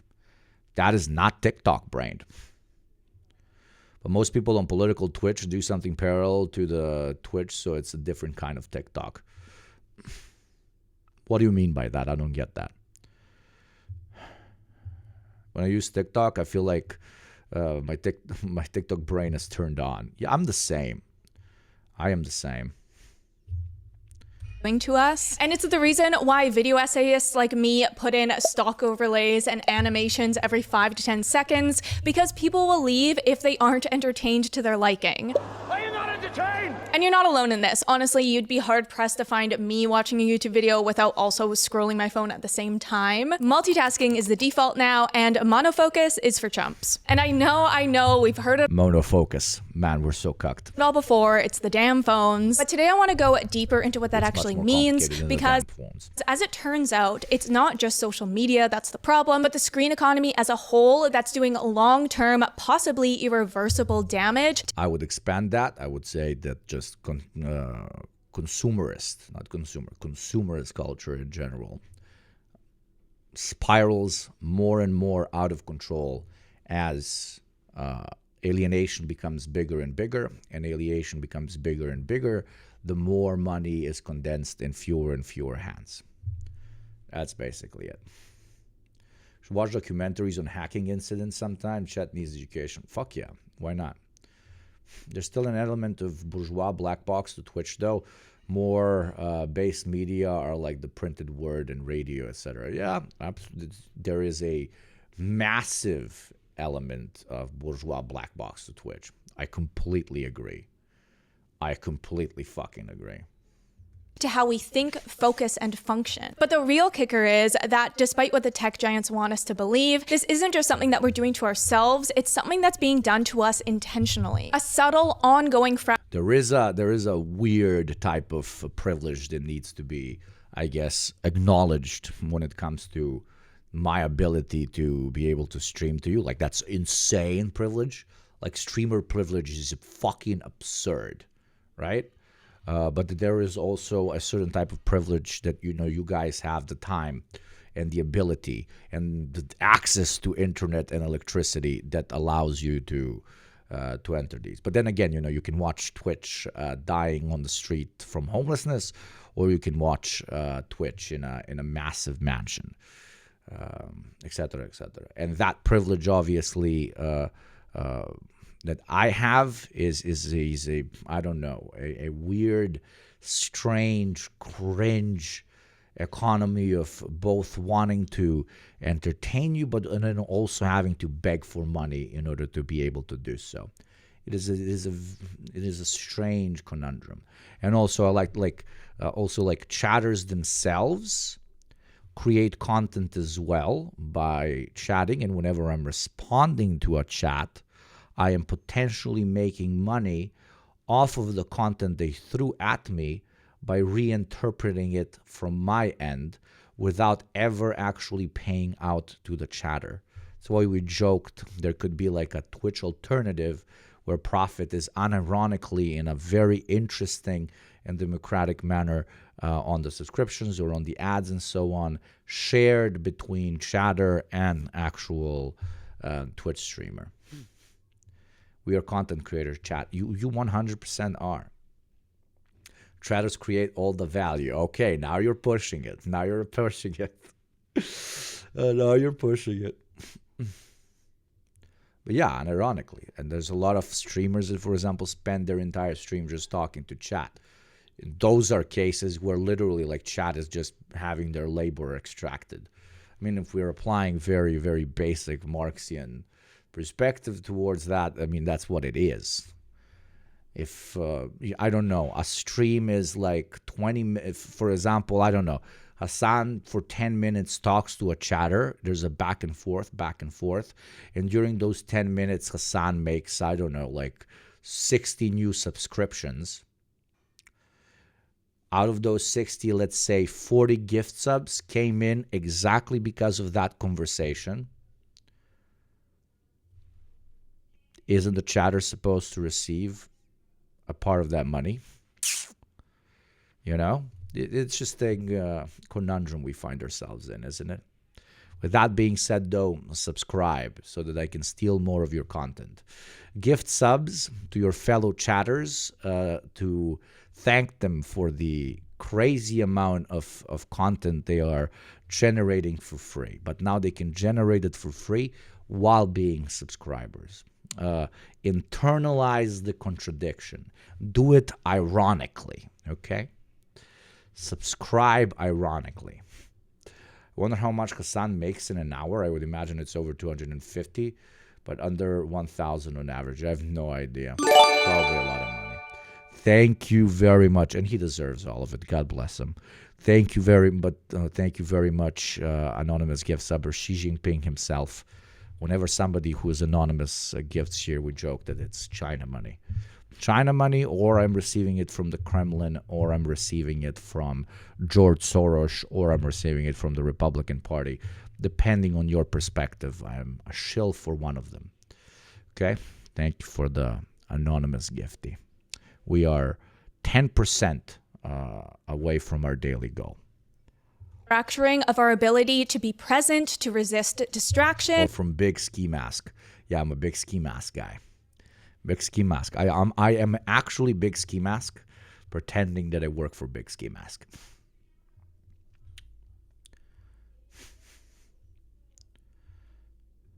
And to own I thought it was North Korea that was financing you these days. There you go, another perspective. Our own time. So the real question we have to figure out today is, what is late stage screen addiction, and how do we slow down in a world that's only speeding up? Damn it, I gave him content again. There you go. I just interacted with your stuff. But nobody subscribed during that period, so I stole nothing because we are zero ads. So we've come a long way from the techno-optimistic days but now there you go. But now Chili subscribed, and Barry Balls gave 5 gifties. I'm beyond grateful to the both of you, which made me basically steal this. So Squeal Pig, like, now you deserve half of the money that was made from this. Literally half of the money. But when it comes to stealing money, there is nothing greater when it comes to the interaction of chat and me used as a means to generate more money than the Civil War hype train. Welcome, ladies, gentlemen, and MBs, to yet another Civil War experience. First, you will pick two sides in a never-ending battle, and through your wallet, choose what the chat's perspective towards that great Civil War is supposed to be. Today, I will give you a choice between, okay, eat the rich versus tax the rich, okay, abolish billionaires versus abolish landlords, okay, and then one that is just completely unrelated to anything political, soup versus salad. In chat, please tell me which of those three categories you would like to see. It doesn't have to be a poll so that we don't lose out on the hype train. And I will pull it up on the screen. Please, right now, tell me what you believe. Also, I believe I have a new counter system that I've developed, okay? It's basically going to be this. I still haven't had time to make it into a proper wait, how do I get rid of this on the bottom? Into a proper page, but I think this still works really, really well. Okay, so we got, oh, that's fire. We got soup, we got eat versus tax, soup, Jesus. Okay. Billionaires versus landlords. I think soup wins. What the fuck? You guys are so unserious. Thank you, Fresh Bison. I will ask you for your opinion on the vote as it comes in. So I guess that is the battle. We have soup. Wait. I guess that is the battle. We have soup versus salad. We do not take this very seriously now, do we? So, ladies, gentlemen, and envies, every subscription, every gift sub is a vote. Do you like the sweet and savory crunch of a salad? Or do you like how your belly feels when it's nice and warm from a good old soup? Today we decide the perspective of chat, and depending on who wins, it is going to be the thing you eat for the next year. So, ladies, gentlemen, and MBs, start your engines and start voting.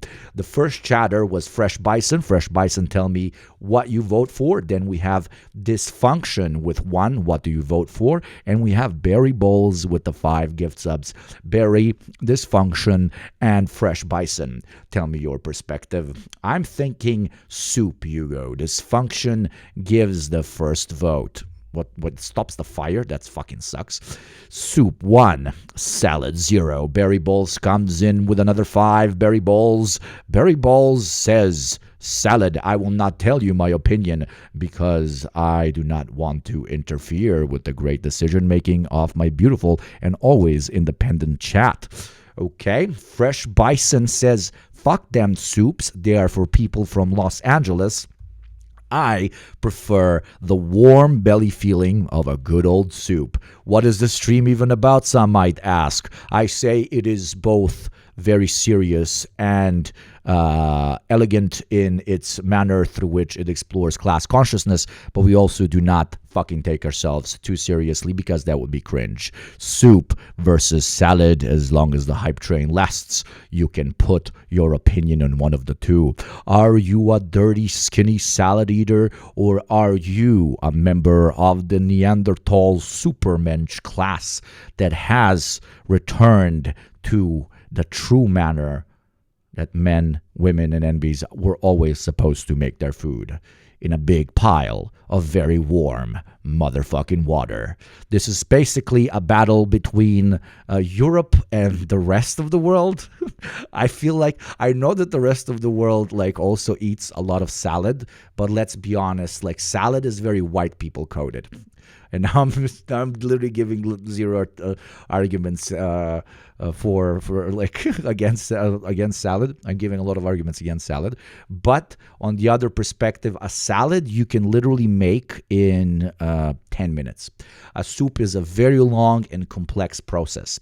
So one could argue that the soup is bourgeois coded, because who the fuck has enough time to actually make soup? So this is the big question. Are you going to support white people food, or are you going to support bourgeois food? I say, honestly, this one is difficult. The best combination is the two of them together. You have some salad with some vodka, and then you move over to the soup, and afterwards you move over to the main meal of the day, which is often unavailable to a lot of people. Soup is community food. There you go, but put your money where your mouth is. 1 minute and 50 seconds left. Warm feeling belly, or the cold, unforgiving crunch of the salad. Today we decide what we eat for the next year here on Ugopnik Chat. I want to hear your opinion.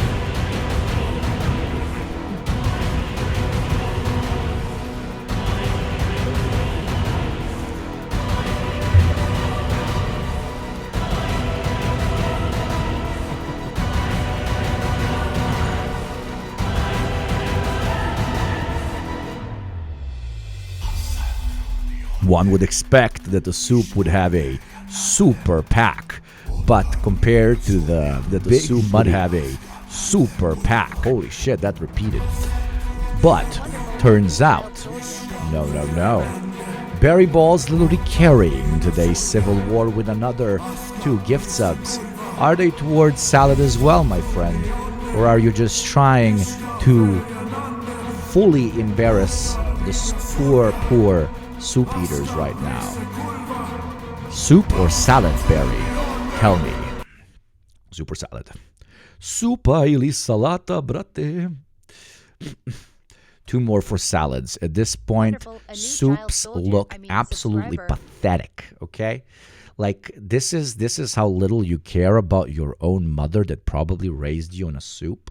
You went and moved to the big city, and in your corporate office, everybody's fucking salad pilled. So now you're just eating salad all the time.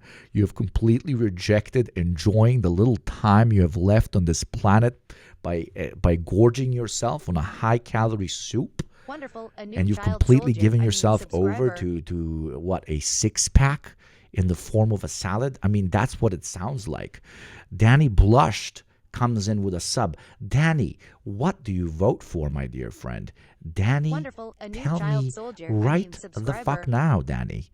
Danny, where are you, Danny? Danny, right now. Tell me, Danny, now. Danny. Danny, tell me now. Danny. Danny. Okay, while we wait for Danny, I really suggest you guys, whenever you subscribe, you immediately write what you want. Pigol Busi.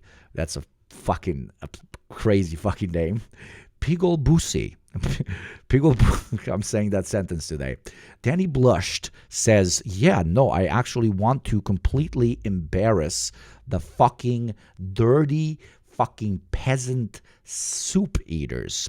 Pigol Busi, what is your response? Pigol Busi, where is Pigol Busi? Pigol Busi is not saying anything. Pigol Busi, soup. Pigol Busi says soup. Finally, we have a comeback. Soup is being potentially saved by someone who is really into Busi. I mean, salads and Busi go together, don't they?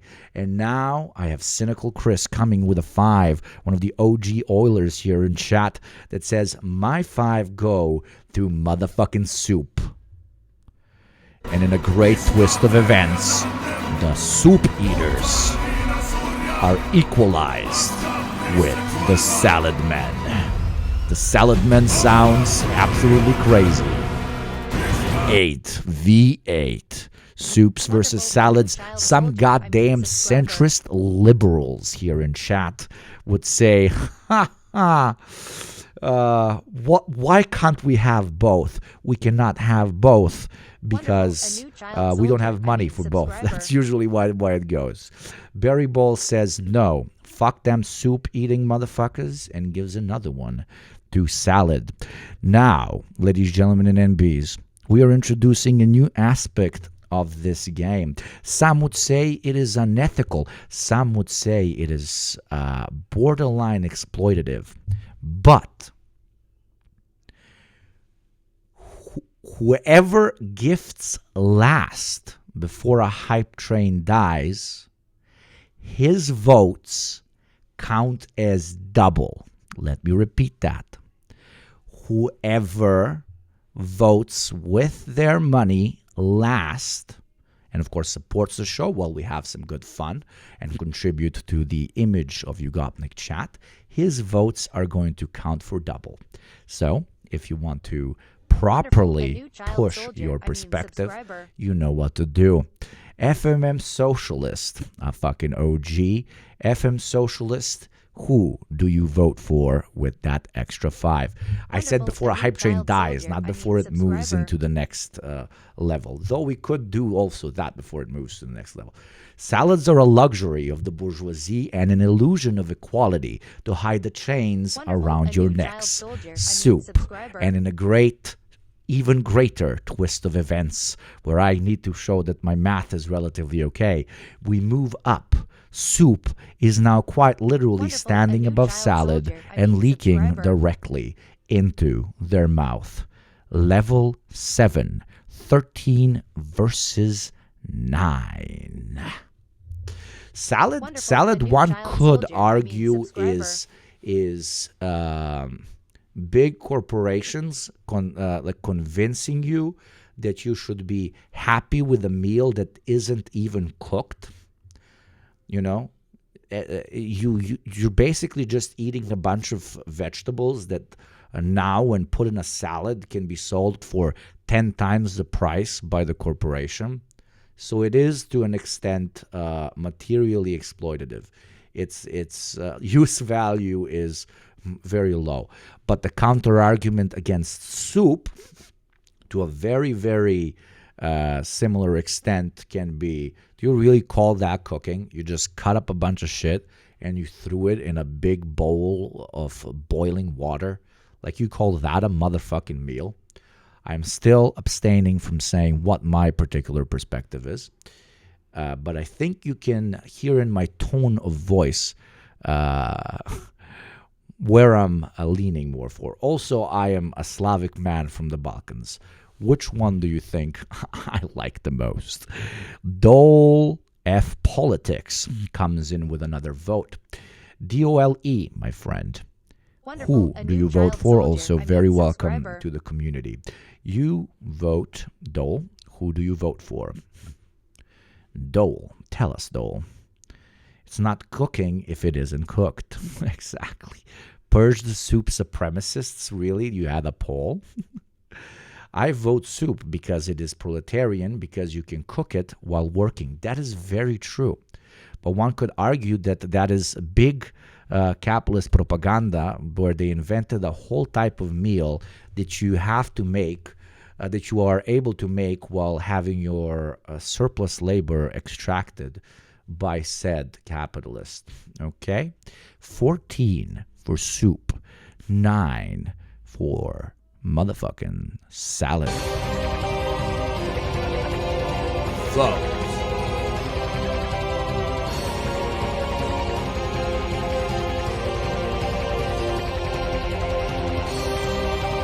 The fires rise, but only under the soup, for the salad is not cooked, crunchy, or warm. Your vote decides 1 minute and 30 seconds left of the hype train.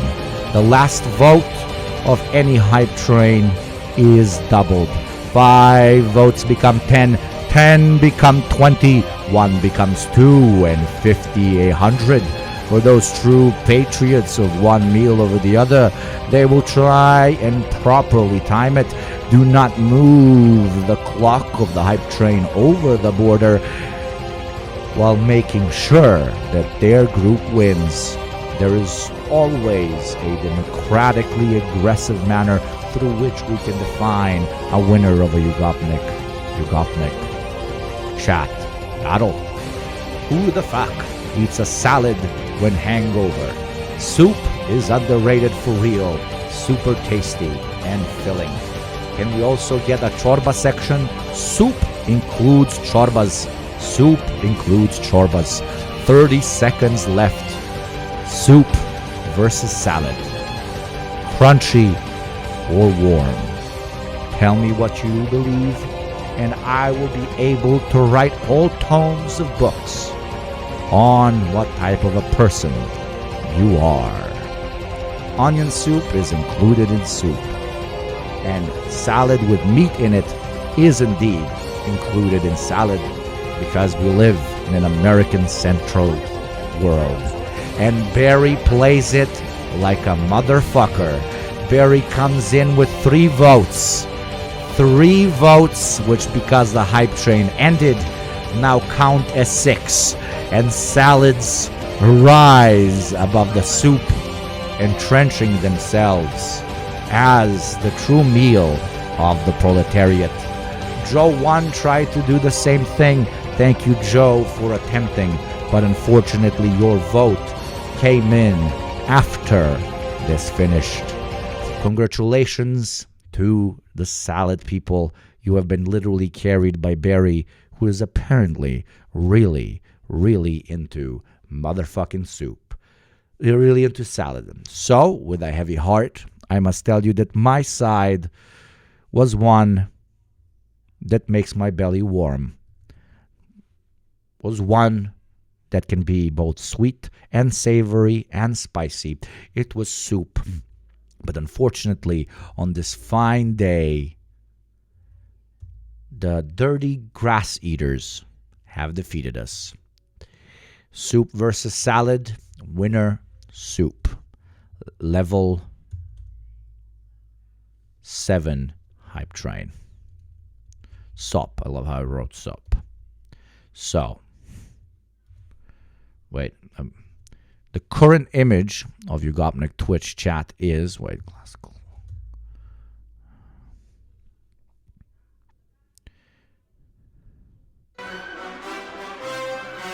The current image of the sophisticated Ugopnik Twitch watcher is the following.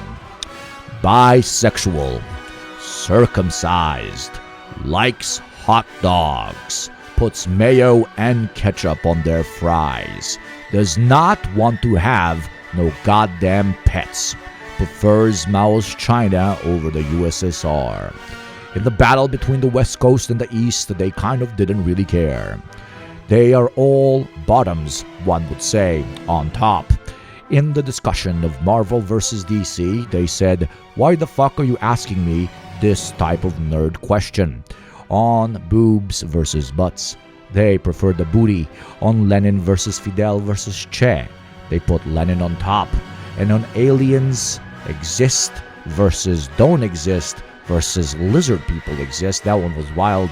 The winners, obviously, were aliens exist. And finally, who is more cringe? What if Alt Hist or Elon? Elon Musk won. And in Android versus iPhone, Android dominated. And all of these questions were answered. Sorry, I don't know why I wrote soup. All of these questions were answered by the great patriotic gifters in chat while they were eating a bunch of soup. Thank you very much to everybody who participated and anybody who did pro-soup or pro-salad propaganda. Now we go back to a regularly scheduled broadcast and continue to talk about things that obviously will matter a lot less than the great debate of soup versus salad. That was fun. Thank you very much for contributing to the greater and 100% legitimate summary of what it is to be a Ugopnik Twitch watcher. Now let's continue. Past, with milestones like Steve Jobs unveiling the first iPhone, it all felt like About to do a How I Left the Left video because of salad winning. Saladers on top. Yeah, I was weirded out that Android won as well. Bottom supremacy. How I Left the Left salad won. I missed the battle. No. Well, there you go. You could have helped your soup people. Pay more attention. Hugo's a soup man, and that is the only win I need. I am a big soup man. I'm a massive soup man. I can eat soup for like 2 days. Sometimes I literally just sustain myself on soup. The woman makes like 50 kilos of soup, and I just eat it all day. That we were headed in the right direction. Like we were using technology to streamline our work and enhance our play. It was revolutionary to have everything from your phone, calculator, messages, and web browser all in one pocket-sized device. Offloading all those menial tasks once felt like a game changer in boosting our capabilities and making— You can't dip a sandwich in a salad, absolutely.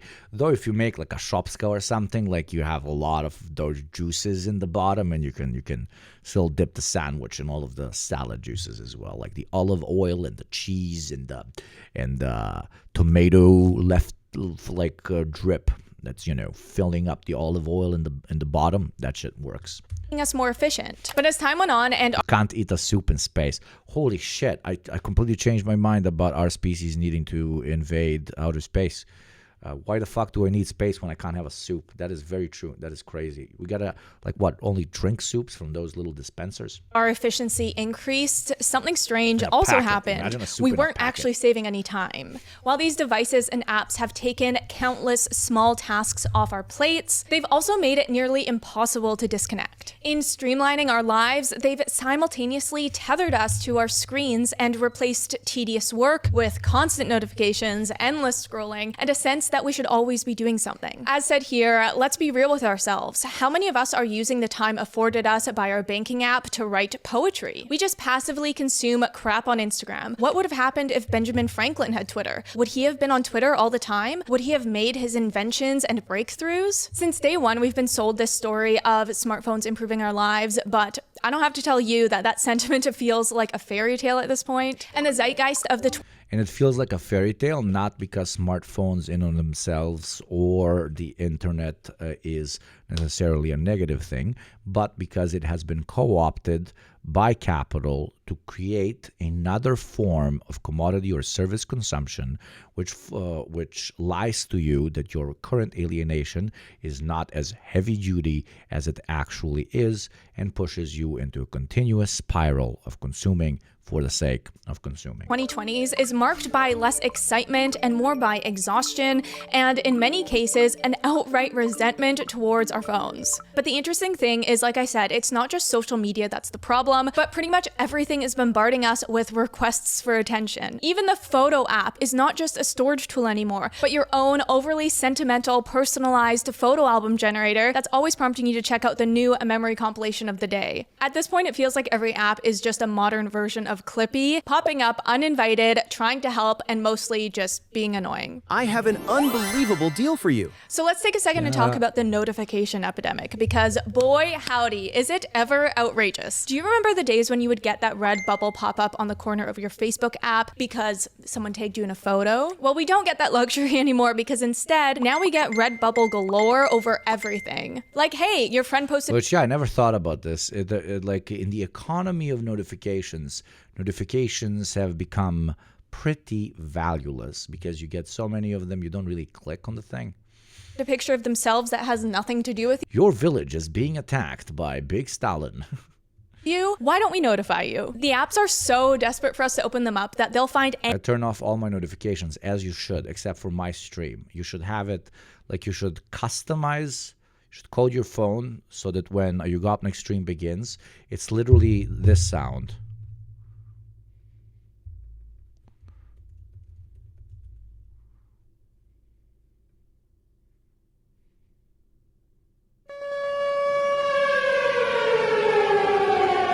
I want this playing every time you get a notification for Ugopnik Twitch.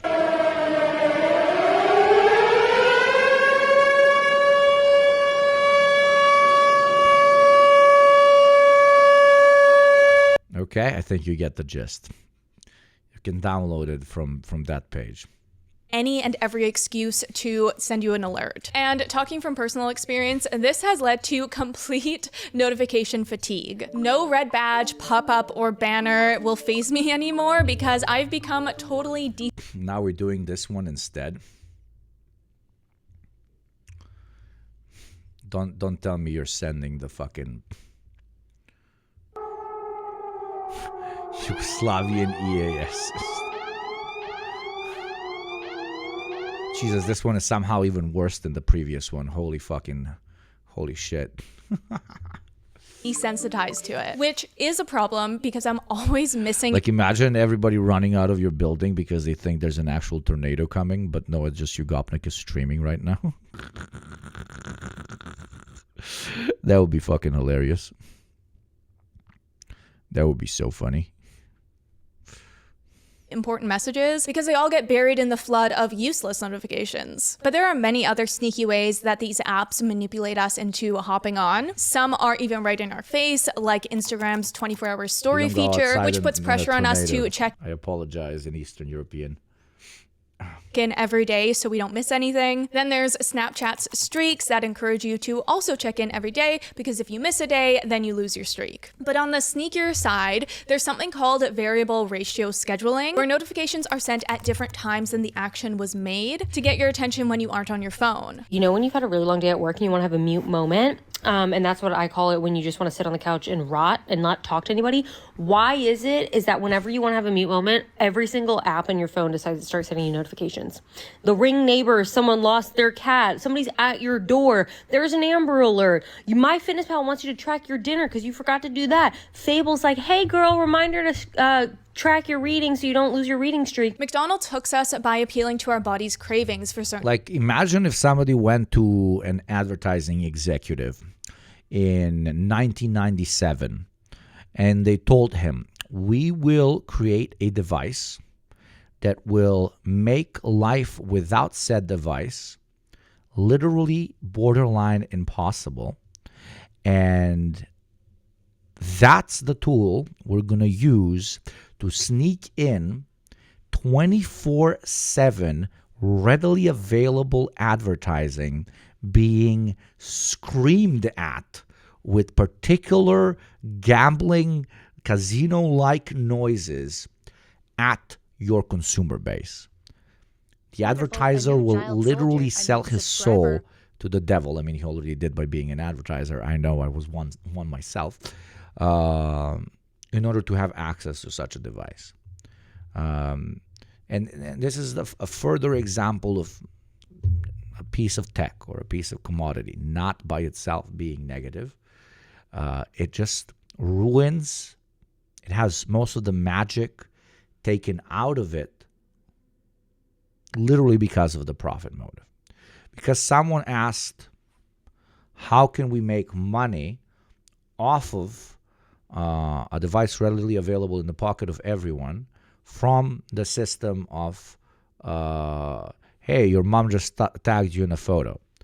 How can we take something that was originally created so that you can see a photo that one of your close friends put up on the internet? How can we take that and strip it of any actual community value and instead use it as a way to make sure that people stay on their screens for as long as possible so that we increase the chances of selling them a particular product, commodity, or service through either through advertising or sell them the digital experience itself as a product in on itself. Thank you, Comrade Notes, for the 10 months. I really appreciate it. Thank you very much. I honestly think one of the major selling points of getting rid of capitalism may actually be that it would dramatically reduce any incentive for obnoxious advertising. It is a very strong driving point. It would remove pretty much all of it.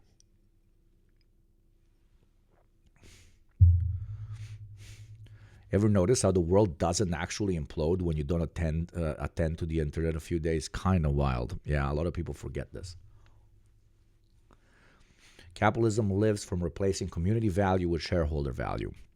Yes, and the OG capitalist pitch to us, I'm a fucking intellectual, was that shareholder value increasing will also translate into our the quality of our life increasing. And this didn't work, not only on the topic of material gains, like you did not become richer, money didn't actually trickle down, but also some of the shit that you really liked became shit. Because the second a passion project, a piece of art, a book, anything. The second it touches the profit motive, it immediately loses a part of its soul. It immediately commodifies itself. And in the beginning, it's not much. It's whatever. Remember? Oh, an ad here and there in between Facebook posts. That's not strange. And then it goes into overdrive. What about a Twitch stream? It absolutely does the same. It absolutely does the same. So my relationship to you, potentially trying to, us creating a nice little safe community to be in, but also a community in which we can radicalize each other and educate each other on anti-capitalist perspectives and so on, because it exists in capitalism, turns into me spending for fucking 70% of the stream reminding you that you should subscribe, reminding you that you should subscribe, reminding you that you should subscribe. Shit like that. So then, I don't know, it pushes me and other streamers and so on into maybe sometimes not covering something that they are very, very passionate about, because they know that they're not going to be getting a lot of subscriptions then. So, I just turn my stream into, let's cover news, because that's what makes money. Let's cover news. Let's just all the time just news.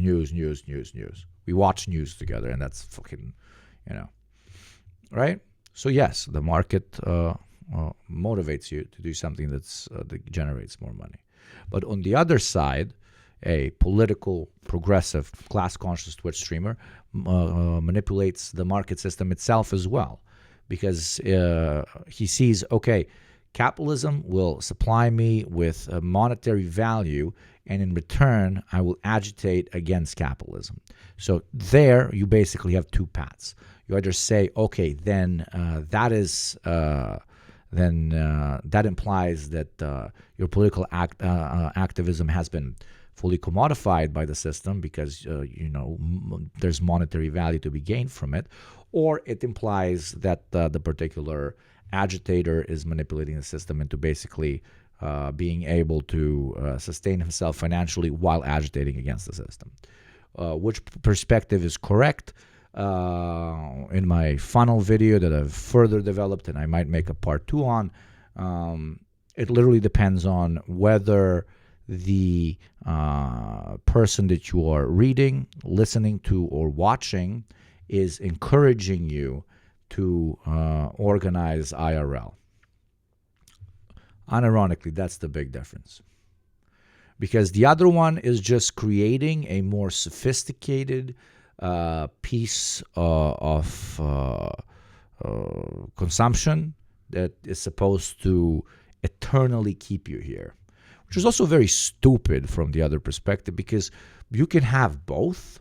Like, you guys can start organizations, join organizations, do political anti-war activism, and so on, and watch the show.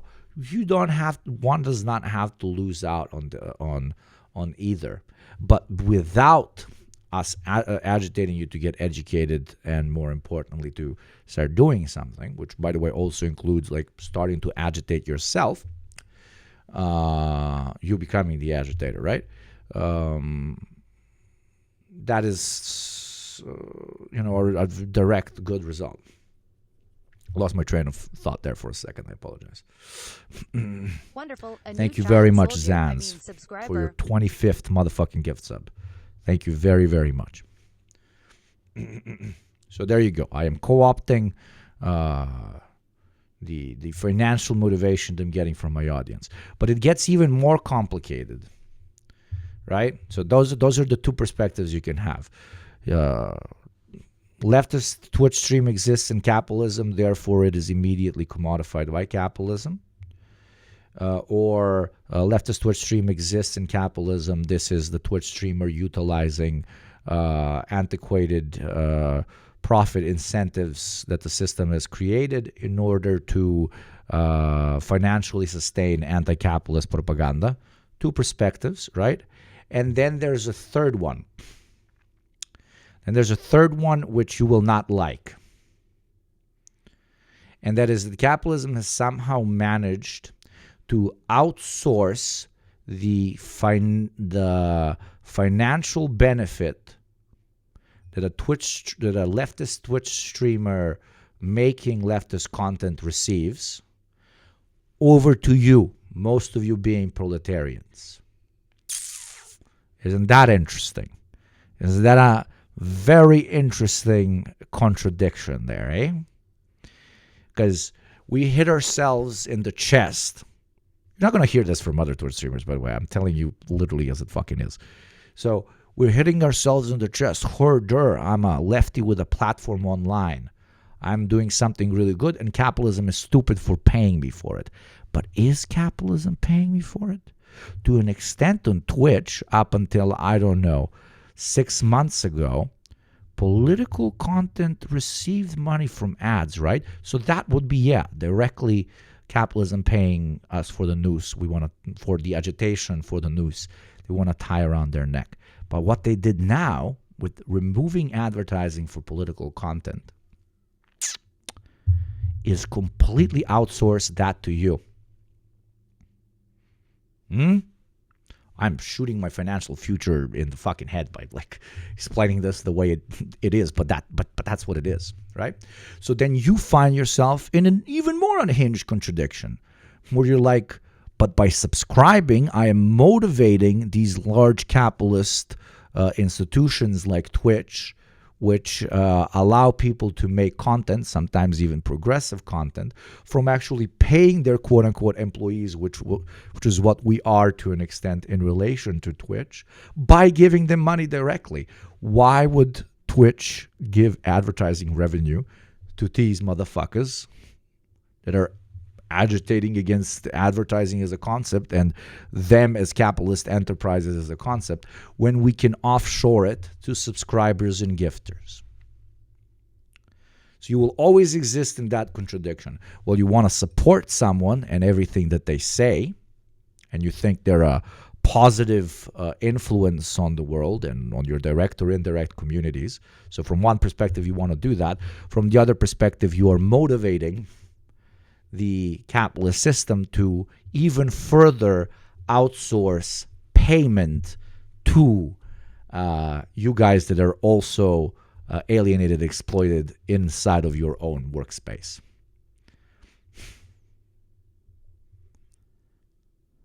And then take a cut. Yeah, and then Twitch also takes, in my case, 30%. I'm lucky enough to be on the fucking +2 thing. Then it takes 30% as well.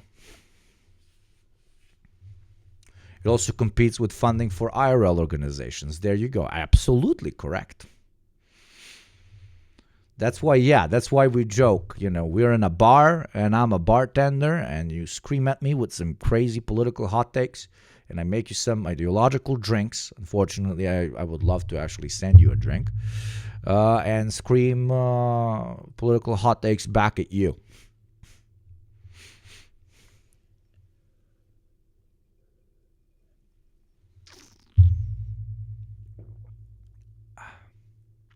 So yeah, congratulations, Hugo. You just explained to your chat of 470 people why it is complicated and even sometimes contradictory to give you money so that you can continue doing this where you are teaching them about it. Everything is a contradiction in this stupid fucking system. Everything is a contradiction. But I sleep well at night because I think I contribute to something relatively okay. And you should sleep well at night whenever you're donating, because to an extent you are, it's money you're not going to spend on a random commodity, but it's money that you're spending on a commodity that is agitating against commodities existing in the first place, right? So from that perspective, it kind of makes sense. From that perspective, it's... Or you can look at it as a bartender because tipping feels better. But then again, that's the whole meme with tipping. You are motivating the capitalist superstructure to, outsource paying their employees a livable wage over to the, to the customer.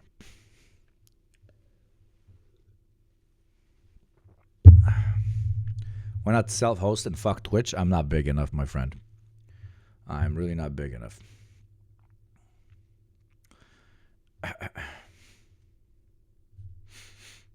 Flavors. Facebook, Instagram. Let me go take a piss. It would be crazy if I come back to some tips at the bar. The bartender needs to go take a piss. Love you guys. I hope this is an interesting conversation. I mean, think about Neuralink. Design a device that you can put in a human brain to enhance the human's memory or processing ability would be very, very challenging. However, putting a chip inside of somebody's brain that can stimulate different feelings or emotions would be comparatively easy. Now, connect that to a live video stream and give the streamer control of the chip output. That's become a truly dangerous tool of manipulation. That would be fucking wild. Apparently, when Trotsky hated tipping for this reason, and all the servers at the restaurants he frequented detested him. Fucking classic Trotsky behavior. Yo, chat, be accelerationist. Do not tip your waiter so he hates your life, but instead tip a Twitch streamer that's gonna say that capitalism bad. I don't know. All of it is a contradiction. That's why it's so funny and weird. And to an extent, we gotta make up the rules as we go. The only thing I don't want to have in my relationship to you is some sort of false interpretation of my relationship to you and your relationship to capitalism, where I sit in between the two, which is subscriptions and tipping and all of this. And not just on Twitch, but more generally your relationship with content and content creators as a whole. It's all a big, big spire of contradicting ethics very often as well. Okay, let me go pee and I'll be right back. Instagram and Twitter hook us by delivering what psychologists call variable rewards. Messages, photos, and likes appear on no set schedule, so we check for them compulsively, never sure when we'll receive that dopamine activating prize. And this wouldn't be a video about screen addiction if we didn't talk about the phenomenon of the infinite scroll. While TikTok was the first to perfect this technique, it is something that we've seen all over the internet because it's just so effective. These companies are in the business of removing as many decisions as they can from us because when we get the chance to think about what we're doing, we might think wrong, in regards to their business models anyway. But with infinite scroll, we don't get the millisecond chance to decide whether or not we want to keep scrolling because we're fed the next video before that thought can even cross our minds. Point being, these apps have meticulously engineered their platforms to draw us in with the curiosity of notifications and then manipulate our minds to keep us there. But this is something we all generally know, right? Like, our phones are addictive. That's old news. The point I'm trying to make, however, is that the phone addiction is not our fault. No matter how many tech CEOs will tell you that you have the free will to close the app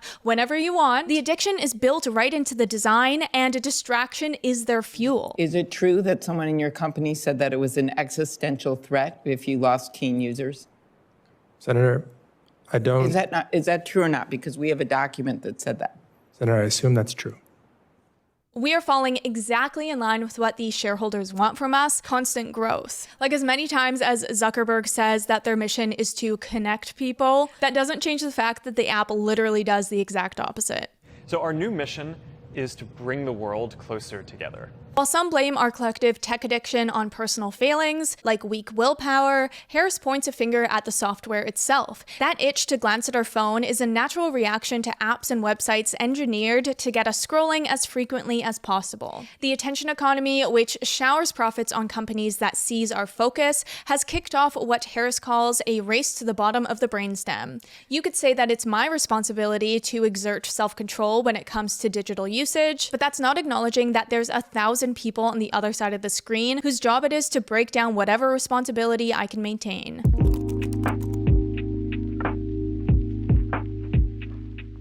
So I used to think that apps weren't changing how we think, they were just optimizing for attention, and that's how they kept us engaged. But I've come to learn that they're actively breaking our brains. And the first thing to go is our potential. What I mean by that is, as we know, notifications and scrolling give us a lot of dopamine. And we love it, right? We love, after a long day of work, getting to scroll away our feelings and just get spoon-fed brain candy. The problem with this, though, is that these apps are overloading our system and can lead to dopamine tolerance. The low-effort, high-reward form of content super saturates our dopamine receptors, leading to the brain building up its tolerance to that media. What's social media doing to our brain? Continually pressing on your nucleus accumbens that produces dopamine. But the problem with that is the more you press on them, they begin to become numb.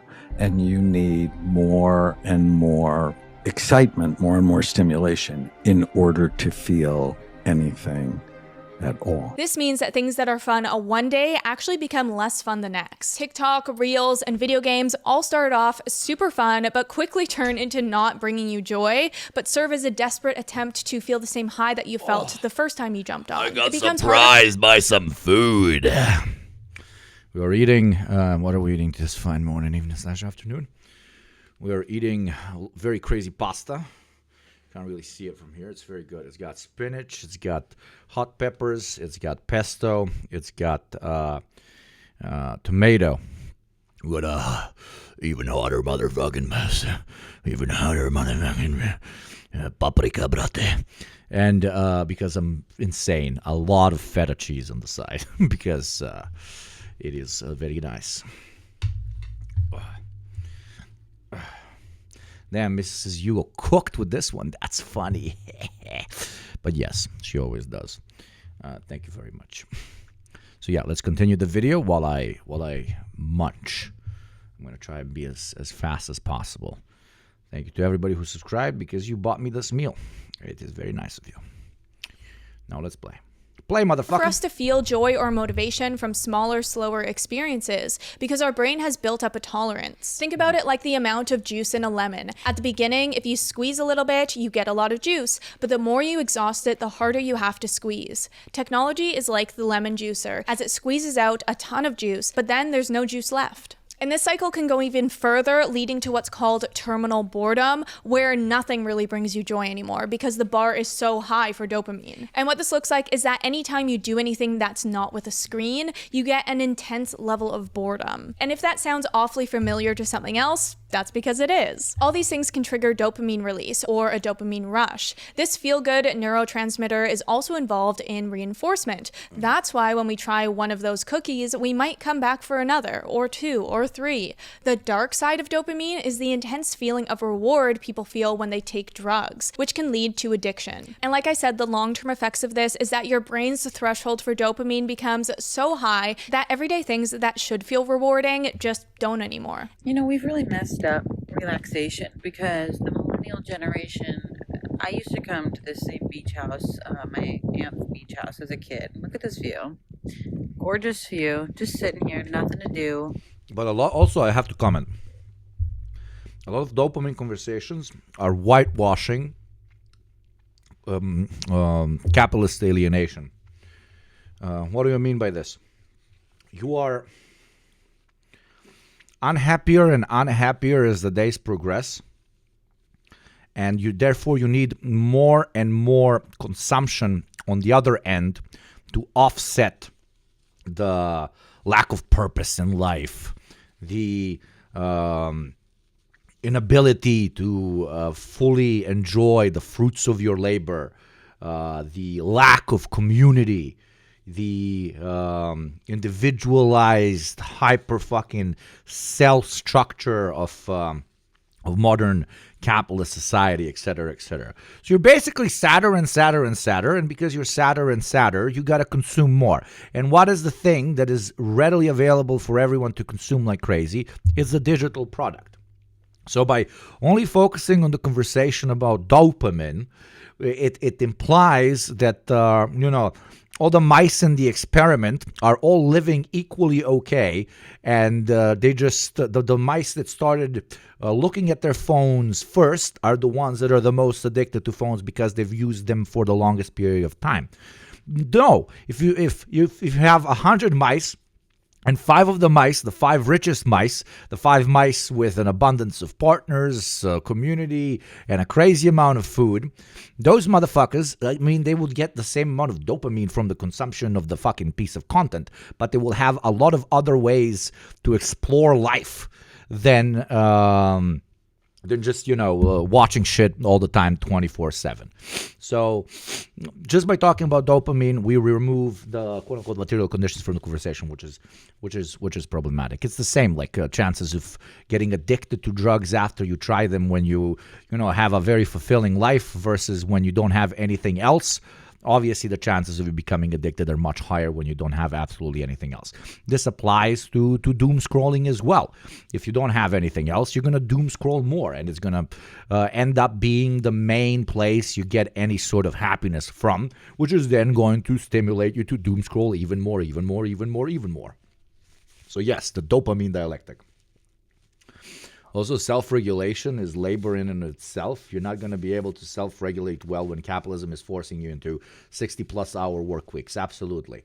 It's focusing too much on physiology without asking about the environment that the body exists in. Absolutely. And that's why it's simplistic. It's the same like what they did when they started researching the effects of alcohol or narcotics on one's body by simply hyper-focusing on the way it changes your body chemistry without asking, why would somebody, no matter how intense the body chemistry change is, why would somebody like just want to change their body chemistry 24/7, right?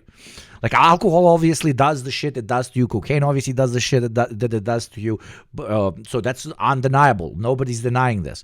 But when we're not asking, why would somebody want to constantly change their body chemistry? Usually the answer was, because they can.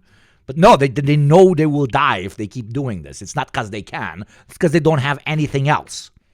Same with overconsumption of the screen. Very good point, chatter. Very, very, very, very good point.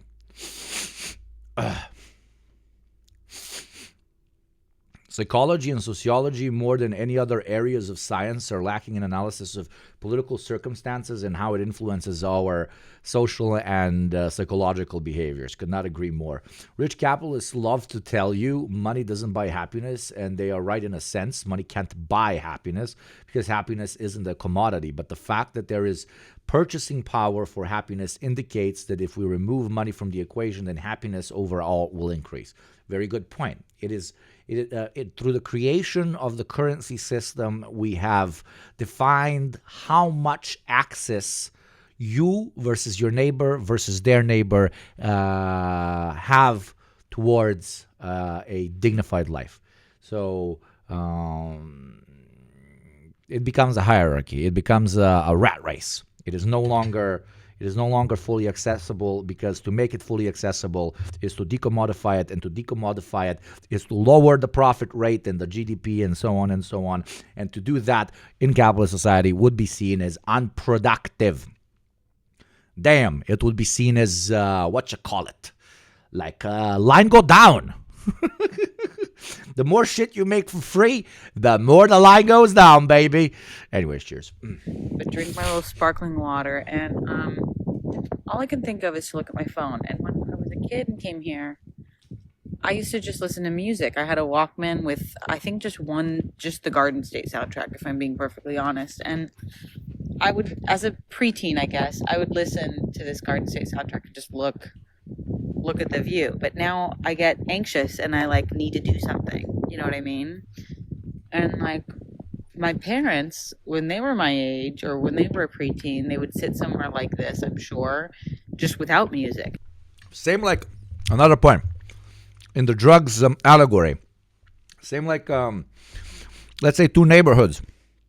And in the two neighborhoods, you have the same level of alienation and same level of poverty. But in the one neighborhood, the local drug dealers were smart enough to sit at the corners of those neighborhoods because they know that it's broke. Maybe the other neighborhood is policed more because, for example, they're all white, if we're talking about the states, or just the drug dealers haven't figured out how to properly target that market. So while the same level of alienation, there is higher drug consumption because there is higher availability of narcotics. Okay, that's an easy allegory. What does that have to do with digital consumption and late-stage capitalism? There's drug dealers on every corner. There's drug dealers in every pocket. So you immediately, the second you wanna not feel the dread of late stage capitalist existence, you whip the motherfucker out and you consume in that particular way.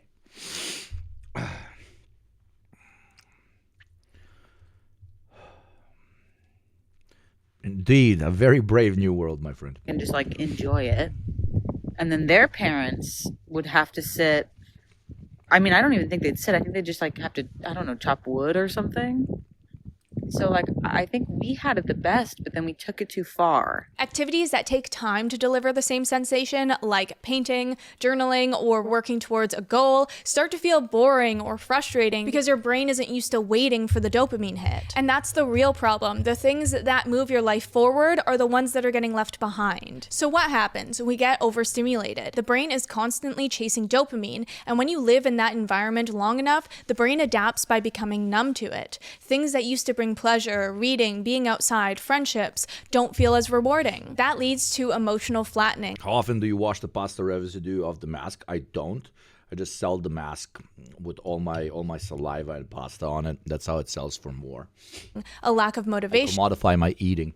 A sense of meaninglessness. When your brain won't even give you the patience to read a book, play a sport, do some art, or even long-term goals like studying, learning a new skill, or building a business, then you stop making real progress in your life. Because the way you spend your dopamine today is the way you'll want to spend it tomorrow. If you spend your time practicing something meaningful, then your brain learns to crave that reward. But if you spend your day deep in scroll, then that becomes your default. And the deeper you go, the harder it is to pull yourself out because that's all your brain knows. These apps are hijacking our natural motivation circuit to make us motivated to scroll over anything else in our lives. They stop us from doing things that are good for us because they're hard and take too long to get that feel-good aftermath. And the effects of this are right in front of us too, like the fact that book sales in the US have climbed over the years, but the number of people actually reading has decreased. We have so many things that we want to do and we buy into them, but then we can't actually get ourselves to do it.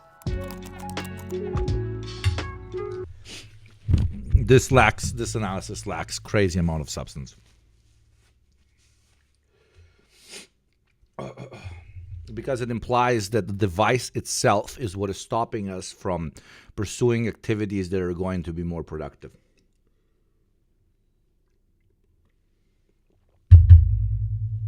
And it's not questioning why we are using the device to such an extent in the first place.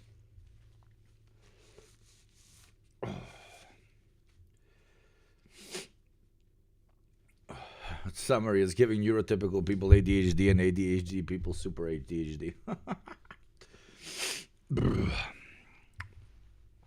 Bro got a chug of water. My friend, I am fucking 6'2", 6'3", fucking, I don't know, wider than my fucking door. I need to sustain all of this fucking meat some way. So yes, this is a normal glass for me.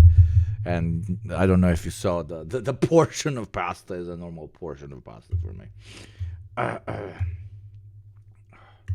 It takes a village to feed a Yugopnik. One would say it takes a whole chat to feed a Yugopnik. So subscribe to be the village that feeds a Yugopnik, if you know what I mean. Oh. So now I want to pivot a little bit and talk about what actually happens to our brains when we are always offloading all our tasks onto our devices. Because as it turns out, those tasks were actually good for us, and without them, our brains start to rust. This is because, just like muscles in our body, we need to work our brain muscles to maintain strength and function. When we rely on our phones so much that we stop thinking for ourselves, we eventually lose the ability to. I saw this woman talking about our brains and how they're affected by doom scrolling. Basically, she was saying though, like, she lately had been finding it difficult to like find certain words when she was talking, just like she couldn't think of it because she's not working that muscle as much, and that scared me. Because that's been happening to me. In just the same way that if you don't use your muscles, you become weaker. If you don't use your brain, it will become non-functional. As seen here, studies show internet addiction is associated with structural and functional changes in the brain regions involving emotional processing, executive attention, decision-making, and cognitive control. To put this to the test, I would like to ask you to solve a long division question for me. For some of you, it might be a breeze. For most of us, we might struggle through it. And for a few, you're not getting further than a blank stare. And that's because we have our trusty calculator app, right? There's no way I'm doing long division just for fun when I can punch it into this thing. And this 4K listening to your fucking teacher back in primary school, bro.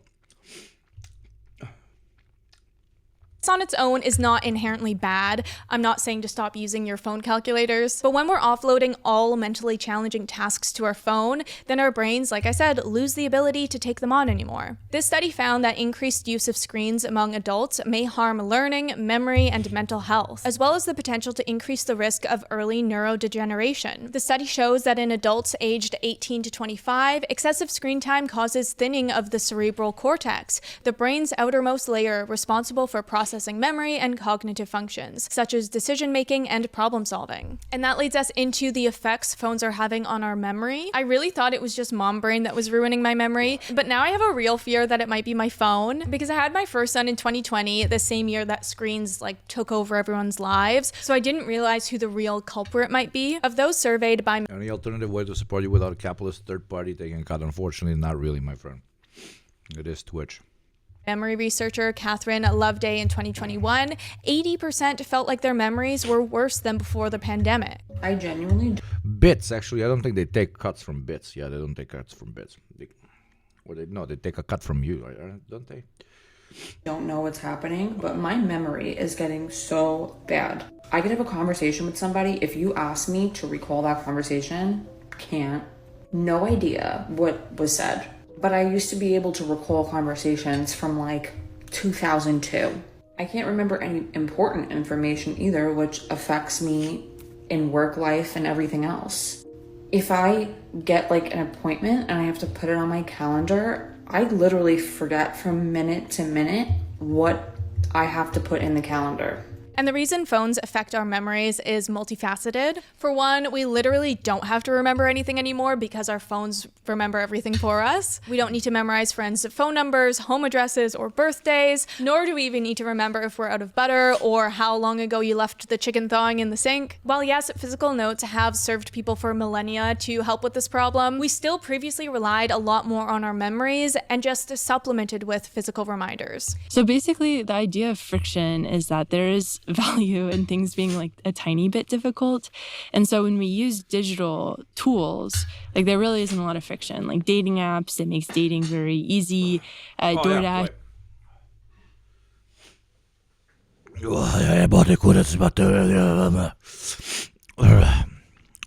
Very nice. Some leftover, whatever. Wonderful, a new child soldier. Yeah, Gamer Squad official. What's up, brother? 9 months, brother. Hell yeah, brother. And now you know how we follow that. You know how you follow what we just experienced. Well, today's a good day. It's a Sunday. Let's have a cheers to chat, eh? Cheers to chat. 1 second. Nice meal, then.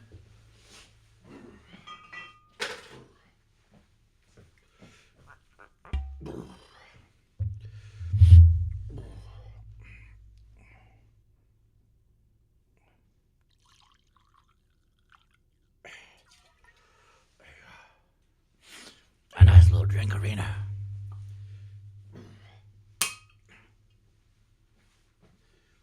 You versus the guy she tells you not to worry about.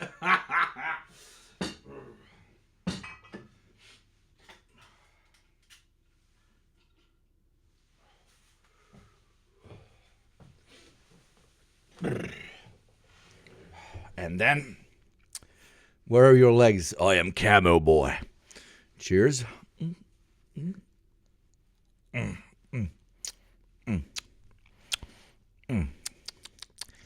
This is the life.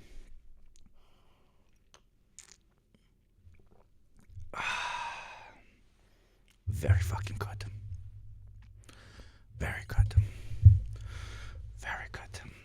Oh, man, life is good sometimes. A nice homemade meal. A nice little vodka. Nice little friends in chat. And a liberal on screen that we can criticize. What else does one want from life? Duh. Anyways, cheers. Bro is itch scratch maxing. Dude, that's my whole life. It's very easy. We call it merak, brate. We call it merak. So you can kind of have this frictionless existence, whereas in the physical world, there's a lot of friction. And so it's this idea that there's a bunch of friction in the physical world and perhaps not enough in the digital world. And that shift comes with real physical consequences for our brains. Warning, this is when the quotes start to get a little bit scary. Additional studies found that adults... It is frictionless because digital content has been fully offloaded to a fellow civilian like yourself to create for you. That makes it more widely available. That makes it feel like it is free, even though it is not. And that is why it is so much easier to begin relying on at that intense level as compared to another commodity that you might consume that might, incur a direct cost. Oh, I bought a new shirt.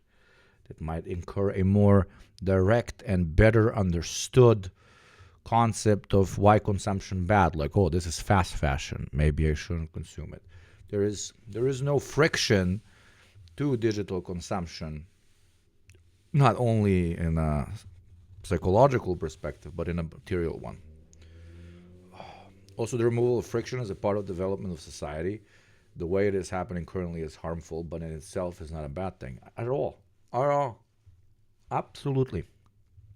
To engage in excessive screen time or have a diagnosed smartphone addiction had lower gray matter volume. Gray matter is brain tissue essential for daily human functioning and is responsible for everything. And you lose a lot of gray matter by watching ads, so don't watch the ad that is going to play in exactly 1 minute by subscribing for $6 a month, free through Prime, a Prime deal, consumerist, 21st century, late-stage capitalist package. For $6, you get to keep more of your gray matter. And I get to destroy more of it with a little bit of vodka. Hurrah, hurrah, hurrah. From movement to memory to emotions. Gray matter volume naturally decreases as we age, so along with reducing screen time, engaging in activities that maintain our gray matter volume and promote brain health, such as exercise and movement, restorative sleep, social engagement, and stress management is crucial. Like, how awful to think that we are deteriorating our gray matter and wasting away by not using our brains. Again, it's not just the social media apps here that are the villains. It's all the tools that are taking jobs away from our brain, even your GPS. We can predict even the shirt you're wearing, even the nice little cozy shit that you put in the background of your video. Hell, even the plants. You are de-radicalizing yourself from the extremely problematic position you are objectively in a system that grinds you until there isn't a single drop of blood left in your body by consuming this or that, by turning digital products and abstracting them from all other forms of consumption. We are engaging in a heavy duty simplistic analysis. Thank you, Kemp, for the Prime, my friend, and take you tech school dropout. Never watch ads? Sub now. Hell yeah. Thank you for the 13 months. Even the roof over your head. Yeah, even the roof over your head. That doesn't mean you can't enjoy those things. That's the difference. If you're going on a shopping spree because you feel really sad, that is the system pacifying you.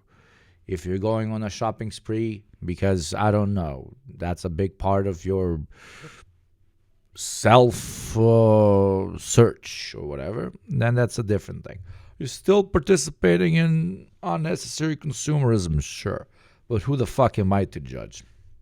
It's all the tools that are taking jobs away from our brain, even your GPS. We can predict that prolonged use of GPS will likely reduce gray matter density in the hippocampus. GPS-based navigational systems don't require you to form a complex geographic map. Instead, they just tell you orientations like turn left at the next light. These are very simple behavioral responses at a certain stimulus. When exploring this... Yeah, these were necessary... This is like making an argument that stop signs and like big letters on signs that say drive to the left to Washington, D.C. and drive to the right to New York City. Like, oh my God, guys, the signs. Imagine, like, back in my day, you would have to just ride across the goddamn plains on a goddamn horse. Now these fucking children with those 10 horsepower vehicles, they are building those goddamn disgusting fucking roads. Imagine if you drive on a road for so long, you will forget how to properly off-road on a goddamn horse. These people don't even know how to read a goddamn map or a goddamn compass. Fucking sissy boys, these fucking boomers. What's the generation pre-boomer? These guys are screaming at the boomers. Fucking putting up signs everywhere and shit. We're gonna call that sign pollution. Like, okay, whoa. Let's attack GPS now. Reminder that Plato was a book hater, absolutely. Spatial capacities of Right, who wants to waste time finding a space? But don't you know it's gonna rot your brain? people who have been using GPS for a very long time, they show impairments in spatial memory abilities that require the hippocampus. Map reading is hard, and that's why we give it away to devices so easily. But hard things are good for you because they engage cognitive processes and brain structures that have other effects on your general cognitive functioning. Huge yikes, to say the least. The second aspect of the that we are gonna use for what? In order to be more productive for our fucking employer? Jesus Christ. Okay.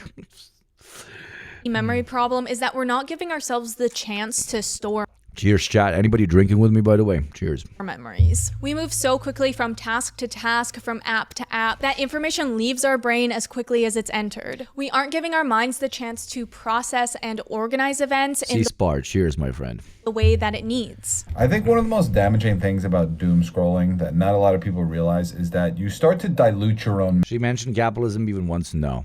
memories. Like, I've noticed that my own memories, my own meaningful moments, they don't even really stick in my brain anymore. They just come and go in 10 seconds, just like all the other garbage that I feed into it. They just get lost in the sea. Cynical Chris. Nice. Nice. Nice. Wait, let me remind myself.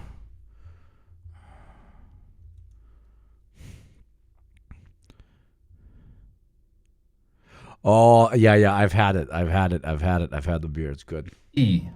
Of trash that I'm funneling into my brain all day. Tech expert Linda Stone actually coined a term for this phenomenon, calling it continual partial attention. As she says, I became really interested in whether the constant distractions caused by our devices might be impacting our ability to actually not just accumulate memories to begin with, but transfer them into long-term storage in a way that might impede our ability to think deep and interesting thoughts. One of the things The underlying assumption of difficult equals good is false too. Difficulty only has value as long as it is still achievable to succeed at it. Absolutely. It implies, this implies that everybody would have the same ability to go through a more difficult process of gaining information or processing information. Like you can do both things. You can be online and do things that engage your mind. They don't have to be at the same time. Absolutely. These can't control themselves, but therapists trust them to not give in to the impulse this time, yeah. And these people are complaining about shit as if it weren't going to be this way regardless of having a phone or not. Ta-boom. That is hitting the nail on the head. Some games have been proven to heighten neuroelasticity, just as one example. Yeah. that impedes our brain's ability to transfer memories from short to long-term storage is distraction. If you get distracted, Neuro, yeah. I guessed you meant neuro. Imagine it. Games can make you more European. in the middle of it by a notification or by the overwhelming urge to pick up your phone, you're not going to have the physical changes take place that are required to store that memory. This is something I've become hyper aware of since writing this essay, and I just noticed it last night where I finished a movie on Netflix, and before the end credits even finish, Netflix is showing you trailers for other movies, and I felt like I couldn't even process the movie that I just watched because they're just trying to hook you on something else, right? Yeah, and why is that happening? Like, sure, the technology exists that can hook you faster and faster. But why is somebody using that technology to hook you faster and faster? She's not asking any of these questions, right? It's we look at the tool. We don't look at who's using the tool. It's like, I don't know, if I'm trying to...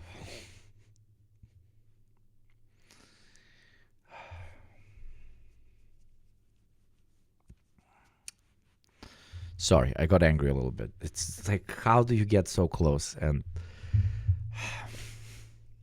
but the thing is, this is a cyclical problem where the deeper you get into it, the harder it is to get out of it. Because when we outsource our memories to external devices, then we become more reliant on those devices. And the oh my fucking God, missing not the forest, missing the planet for the sand on the fucking beach. Jesus fucking Christ.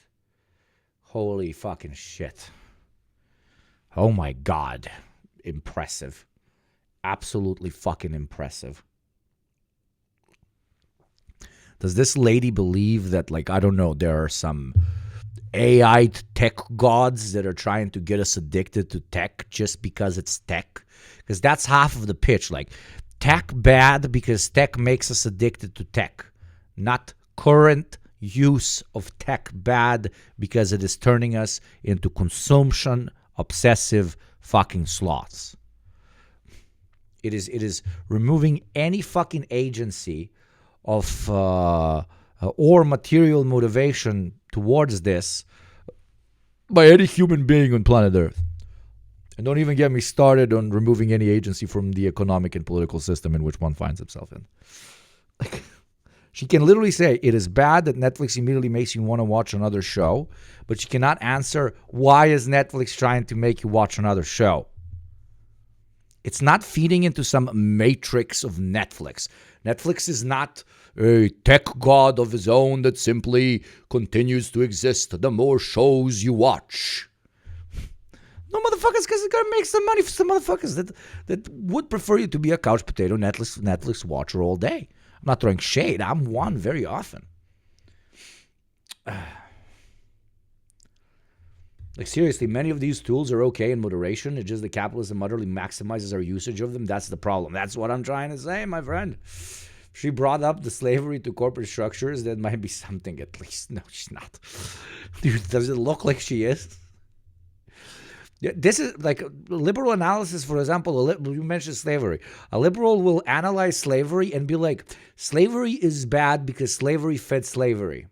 Slavery was unethical because it would motivate those who were in power to have slaves to be able to exert power over slaves. And they were slavers because they could, and the slaves were slaves because they could not. No mention of what the slave actually does all day. No mention of how the system motivates the slaver to have as many slaves as possible in order to generate as much money as possible, or resources if it's pre-currency. It's like things that this is true liberal brain rot. This is actually advanced liberal brain rot. Like, bad things exist because they are bad. Why are they bad? We do not ask those questions. They are simply bad. It's vibe analysis. Her main sources are also a wellness coach, The Guardian, and random TikToks. Absolutely pizza. Liberals will say this explosion happened because of this, and it's bad that it happened. But one look at who shot the missile. Exactly. No, they will say an explosion happened because bombs are bad, and they can explode. Did you know that bombs are bad?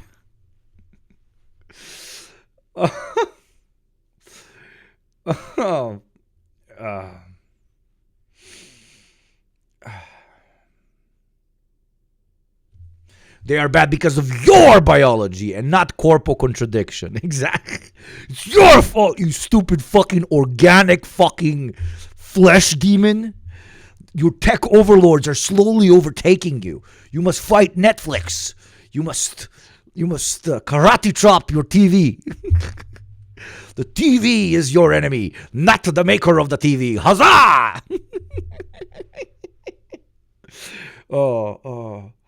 Yeah. Don't you sell your iPhone now and replace it with another product. You will have more time to consume other types of things because that is the only thing at our disposal in capitalist alienation. Ha! These stupid conservatives, they sit on the phone all day. I have rejected the phone. Instead, I extract surplus value from my employees and do talks about how to start your own business. The logical outcome of this lady's logic. Let's see it.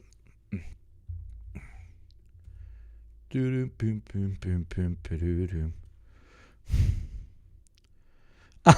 flesh is weak, but the machine is eternal.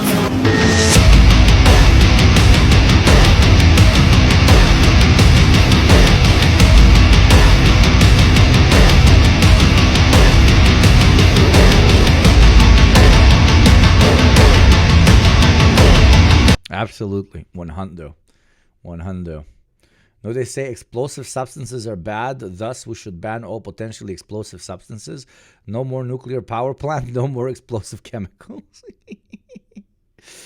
I need to find the maker of the TV, dead or alive, and start building a cement wall in front of his doors and windows. Oh, Lord, you guys are funny. Call them menu eater. Can't see the difference between the thing and the symbol representing the thing. Very good. That is very good. That is very good. Oh, one sub away from 1,700. Isn't that shit annoying you? Or you guys enjoy 69? 69. 699. The more we're reliant on those devices, the more damage we're doing. And it gets to the point where we ultimately change how our memories work and are constantly missing things when we don't set reminders. Sounds familiar to me, I don't know about you. So instead of freeing up mental space to get more out of our lives, we end up giving more of ourselves to our devices. And now there's... And even when smarter libs say it's not the tech, but how people use it, by people, they always mean the consumer and not the producer, 100% of the time. Dude, this is just the second coming of you will save the environment by consuming properly. A new child You know, let's save the turtles by drinking out of a different type of straw. Change the type of car you drive or the type of shit that you consume, and that's how you're going to save the world. It is not on these megacorps and these burgeoning political elites that are directly connected to them. It's not about the system that motivates us to self-destruction. A pathetic system of supply and demand, of profit increase that has hijacked our very destiny. The destiny of our species from our own image of what we want to come next. No, it's not that. It's the thing itself. And it's you. It's you. Everyday Joe, hey you. Squeal Pig, Lele, Shaz. Capitalism is genocidal. Dude Zoot, Red Phil. All of the problems hitting society are not systemic. They're just because you're dumb motherfuckers, okay? We're all dumb motherfuckers being manipulated by some magic entities that just exist in a bubble, like phones, you know? Like the Matrix of Netflix. Wonderful, a new child soldier. Subscriber. I've started to only consume tools to create and fix things, and a couple of tools that kill things. And with that, kids have adopted the identity of hating reading or hating school entirely because they would rather say hate something than admit they don't know something, and they're on their phones all the time because they want to escape their stressful realities. There is a product always available for you to consume and feed money into through time, instead of actually realizing just how fucked you are. Okay, you have a IV drip 24/7, but this lady would blame the IV drip, not who is depositing the narcotic in your body from the IV drip. Okay, Drugs are bad, but dealers are kind of okay, I guess. Thank you, Darkwing Cuck, for the gift. I fucking love that name so much. And thank you very much. I have a username for the 2 months. Really, really glad to see you sticking around. Thank you very much.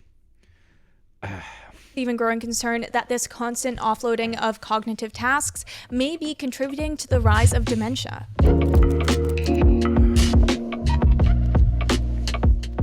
Yeah, we just go back to just psychology. Psychology is extremely important and a great science, but what Toast the Android said, like sociology and psychology suffer from the inability to include systemic political analysis or just classic fucking political analysis into the reasoning on why people or groups behave the particular way they behave.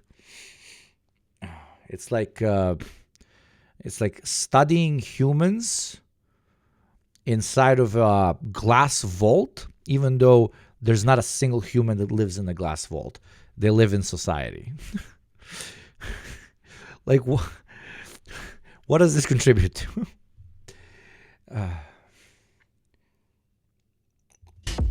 Okay, I do promise that this video is going to get more positive, but it does have to get worse before it gets better. So let's talk about how we're losing our ability to think. How fun. But actually, the art of deep thinking is becoming one of the past. And with that, I want to ask you, when was the last time you actually let your mind wander? With no directing or distracting at all. It's actually a lot harder these days. Yeah, it's a lot harder because of what?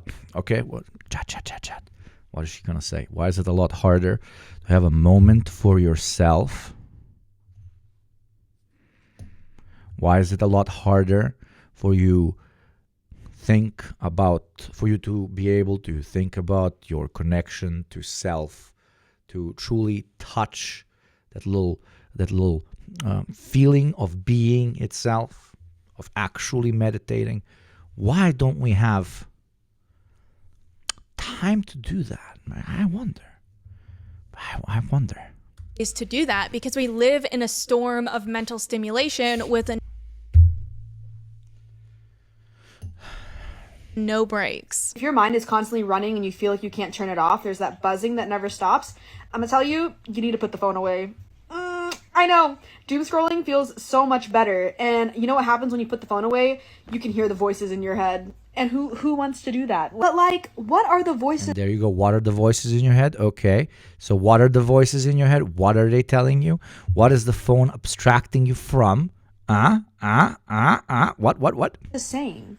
Why are we scared of them? But there's a reason why people say we're not necessarily scared of them. We are just hyperstimulated to not think about them by a system that does not want us to think about those problems and instead wants to feed us products that make them money. They get their eureka moments in the shower or while driving, because these are the rare moments we actually get. Or maybe it's COVID, as Pizza Famine says. Reprieve of the noise and demands of daily life. But even those moments are compromised now with the diverse network of media we get to choose from. And that's the problem. We don't get to be left to our own thoughts, even if we want to. Yeah, like an ad is going to play in 1 minute. Be left to your own thoughts. Support what we do here on the show, making fun of liberal fucking simplistic freaks in a very bullying manner, or gift to fellow chatters around you to help them remain with their own thoughts. Thoughts, not thoughts, okay? All this frenetic... Yeah, I knew exactly, Bridget, I knew exactly one of you motherfuckers was immediately going to say that. THOUGHT, okay? Digital interruption is pulling our attention away from our thoughts and suppressing your default mode network. We're almost in this constant stimulus-driven, stimulus-bound environment, moving from one distraction to the next. If you don't remove yourself from that, it will suppress whatever train of thought you had. And I am such a victim of this. Like, I used to have this thought that any downtime was wasted time. So any chance I would get, I would listen to podcasts or YouTube videos. And that... Why were you stuck in the idea that all free time is wasted time? Is it maybe a system that wants you to work every moment you can because as it develops, the falling rate of profit must encourage greater and greater productivity of labor in order to keep itself afloat? No, it's because podcasts. It's because very funny cat videos on internet Better than me thinking hard thoughts.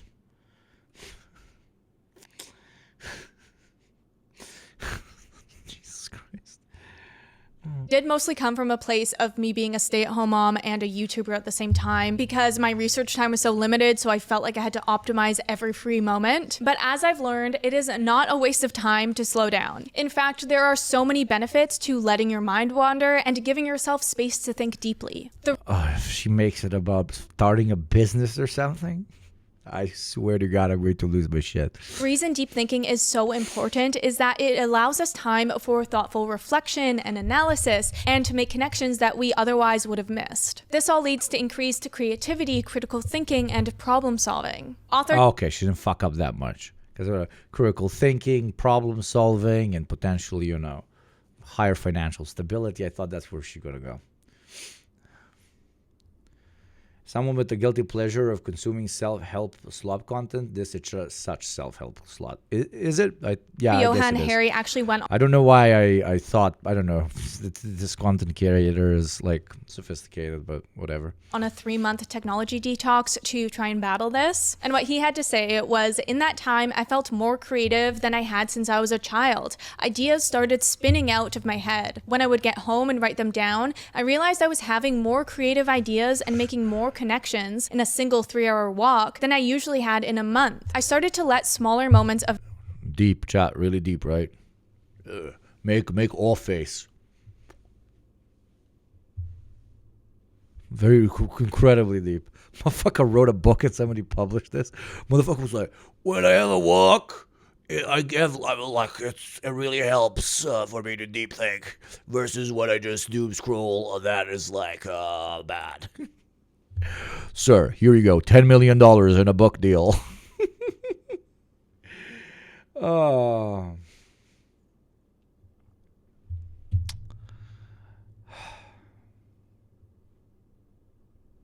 Why do we want that? Isn't that still a capitalist drive to be more productive? To be more productive is not a capitalist drive. To be more productive while your labor value is extracted is a capitalist drive. So they pitch to you that being more productive is good because that's how they make more money out of you. While if that contradiction did not exist, then being more productive would be pretty much a subjective connotation. Like if you want to be more productive for yourself, great. If you want to live a life of leisure, good. Like no morality would be ascribed to either or. This kind of content is made by taking a veneer of scientific backing and misinterpreting neoliberal values into actual scientific data. This type of content is a undergrad college degree. mind wandering in 2. When I finished this is like half of your undergrad college degree friends that have a very decent knowledge about a particular topic. Like she probably, I don't know, graduated psychology. So she knows psychology, but then, all of her analysis is only informed by the degree that she has, by the field that she has. And it includes the complex ecosystem of factors that contribute to a particular issue that one talks about, right? So you will have the economists that graduated the economy, and they're going to look at absolutely everything simply as economists. Somebody finished psychology, everything from that perspective. Somebody's a medical doctor, everything from that perspective. Somebody's, I don't fucking know. Whatever else, it is vulgar. I think that's the proper word to use. It is vulgar because it is so. It has so much tunnel vision. Let's use that expression. Exactly. We need scientific intersectionality and interdisciplinary thinking. Exactly. Absolutely. That's oof. Put it on a plaque next to my fucking grave. Cheers, chat. Love you, motherfuckers. Reading a book, I would just lie there for 20 minutes, thinking about it, staring out to the sea. Weirdly, it seemed like letting my spotlight disappear entirely was improving my ability to think and to focus in some way I couldn't articulate. My consciousness drifted like boats I could see bobbing on the horizon. This is one of the most basic human experiences that is nearly going extinct because for the first time ever, if we don't want to think, we don't have to. But without this mind wandering, we have a harder time making sense of the world and also become more vulnerable to external sources telling us what to think and believe. If we aren't giving Yeah. ourselves the time to think over our life What and are those external sources? Okay, wait. What are those external sources? our decisions, then we don't know what to believe or stand for. Instead, we just become storage units for other people's sound bites. There's no time to analyze and critique when you don't even have an inner voice challenging the narratives you're absorbing 24/7. I don't know if it's just me or not. Okay, so she's centricing this so fucking good, because like everybody at that point of the video, like the communists are like say the communist thing, the Republicans are like say the Republican thing, the neo-Nazis are like, oh, she's a white lady, say the white power thing, say the DEI thing, you know, all of us are like this. But that's why the liberal is the most is the condom of all of ideology. It is not filled by anything, an unused condom of ideology. It appears as a phallic object, even though deflated, yet it is not filled by anything. And to attempt to fill it, you would simply be left with a condom with some jizz in it. What I'm trying to say is don't sleep with liberals. I feel like we live in a society now where like nobody thinks for themselves anymore. Like I feel like people don't have critical thinking skills anymore. Like people take other people's opinions and use it as their own. It's people are just going with the popular thing to say. This is absolutely fucking idiotic. This is how people work. Internet, no internet. This is how people... Yo, bro, like people like hear other opinions and they like internalize them, and then like that becomes a thing that they stand for. Like, holy shit. Nobody like generates their own opinions anymore. Like, bro, you know, I like sit by myself in a room and I think up a new color, bro. Fucking crazy. And then I go out and I'm like, that's purple. And they're like, no, bro, that's red. I'm like, no, it's fucking purple. And then like other 50 guys say, no, bro, it's fucking red, bro. You see, these guys completely manipulated by society, bro. Just because other people told them it's red, they want to call that particular color red. I, for one, I believe it's purple because I don't listen to the man. I don't know why the hippie in my brain is constantly doing typical Joe Rogan guest. Every generation says no one has critical thinking skills anymore. I even fall into this myself with discouraging others from using AI to do their thinking. It is an established pattern, though. It is. Your inner hippie has a dry mouth. Yeah, from sucking all that from eating all that capitalist ass. Woo! Come on, that was good. Come on, that was a 9 out of 10. That was a 9 out of 10. That was a 9 out of 10. Oh, Jesus, we are so far away from today's fucking daily sub goal. It's okay. It is a 6 out of 10, Kubashi. How dare you? How dare you? I did a rant. I connected to liberal mumbo-jumbo thought pretending to be intellectual, also known as the hippie. And then I interconnected it, mouth to ass, with the capitalist class. That sucks. Okay? That sucks that you gave me a 6. Versus... Okay, at least I will give you an 8 out of 10. Others are giving me a 7, so it's not that much better. It's, what the fuck. My gift sub button is broken. That's fucking hilarious. Now, don't worry, Pizza Famine. You've saved me from a famine too many times. Just like their own opinion. Like people just don't form their own opinions anymore. And so weird enough, we're simultaneously living in a culture that can't focus but also can't mind wander either. We are completely consumed in a kind of mental purgatory of neither thinking nor resting, just cycling through shallow thoughts that disappear as quickly as a swipe. Because deep down inside, we understand we are between a hard place and a nail in a world of understanding our true potential and yet not having the ability, knowing that we do not have the privilege or the ability to fully realize those.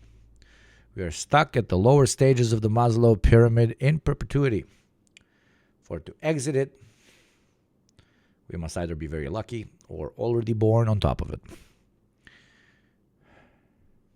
Think it's a bug with Twitch on Firefox? Okay, you're actually being serious. What the actual hell? Move to Google Chrome right the fuck now and oil me the fuck up.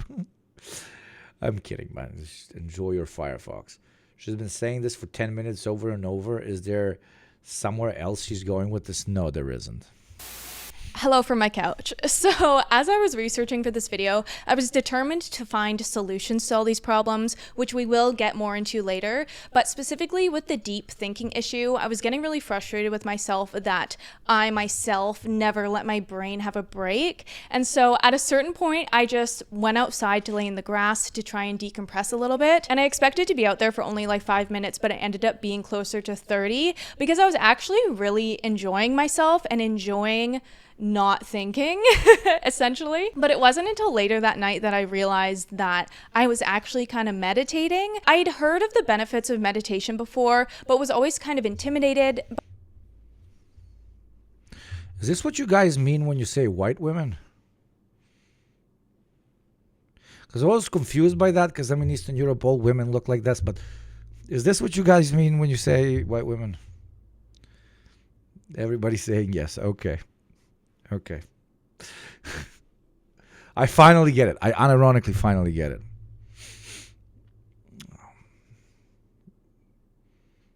A white woman moment.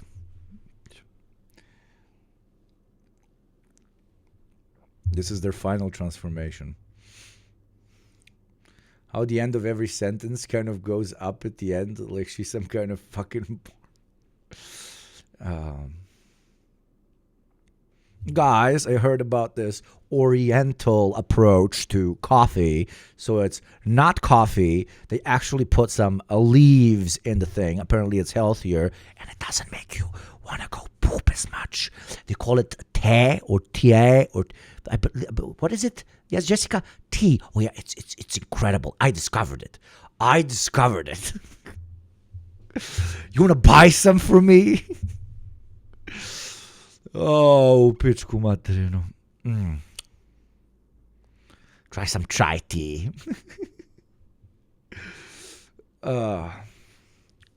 Wonderful, a new child soldier. Subscriber. They have like a whole ceremony for it.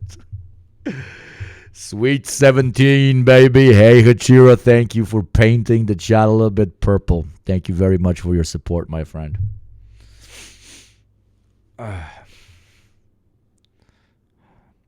America is full of this exact woman. By it, and honestly it sounded boring. But again, it wasn't until I started researching for this video that I realized how beneficial meditation can be for your brain function and combating all these problems we've talked about today. And as the weeks went on and I was meditating more, I noticed tangible benefits like managing distractions and thinking clearer. Because the way meditation works is that it's not actually about preventing thoughts, but engaging with them, not in an analytical or focused way. Rather, it cultivates awareness of the present moment, including thoughts of life's Yeah, explain it a little bit more. ups and downs, rather than blowing past them or suppressing them. And so I ended up reaching out to Headspace to be the sponsor of today's video because I feel like they're the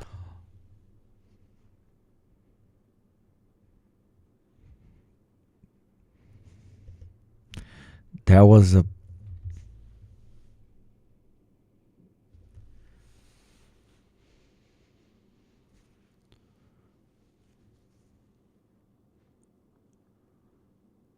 was a prelude to an ad.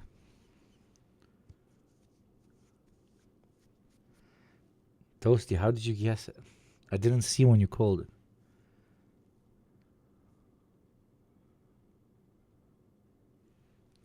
She just spent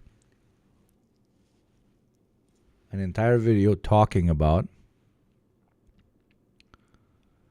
how ads and digital products are injecting themselves into every space that was once holy, and through a level of bullshit, but still technology is co-opting stuff that we used to be able to do by ourselves. She even mentioned fucking Google Maps and GPS as being problematic.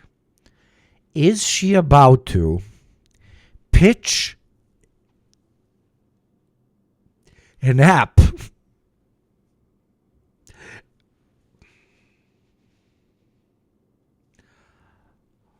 Holy Mother of God. We have found the liberal final boss.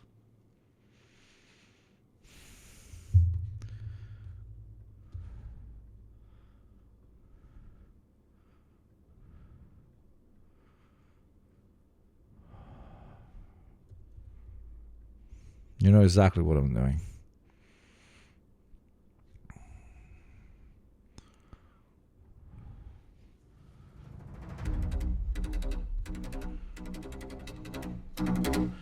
The liberal final boss. Let's see where she takes this. Perfect partner in starting and maintaining your meditation journey. If you don't know Headspace, they are the everyday mental health app that's proven to help stress less, sleep better, and feel happier. What I really like about Headspace is how easy they make meditation by offering guidance and a variety of course lengths to fit your needs. So if you have a hard time with spiraling in your thoughts, or you only have a 3-minute break to fit meditation in, Headspace is your perfect companion. I found Headspace really helpful in keeping me consistent with the flexible courses, as well as how easy it is to just open it up at any point and get started. They also have a bunch of other features like breathing exercises, mindful walks and runs, and sleep content. The cool thing too is that just 10 days of Headspace is proven to decrease stress and increase happiness. So if you're interested in Headspace and battling your late-stage screen addiction like myself, then click the link in the description or scan the QR code on the screen and try it out entirely free for 60 days. Check it out and see how Headspace might be helpful to you.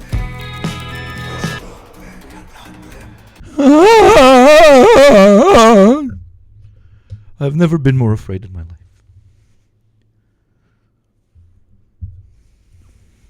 Phone bad. Your Apple phone used now. I just commit to die. My soul commit to die. I'm entering a stage of psychosis I have not yet experienced.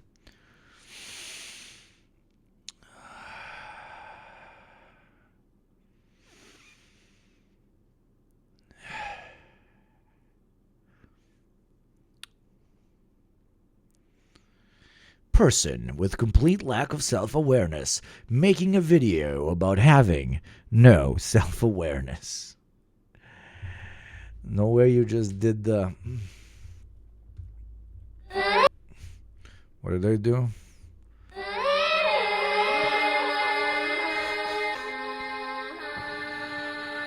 Oh, God. I can't even do the ad pitch now because you guys would prefer an ad over this. I mean, I just made you watch an ad. Oh, holy shit. Why do I even do what I do? Why do I... why are we even here? Just to suffer? Literally, like, why?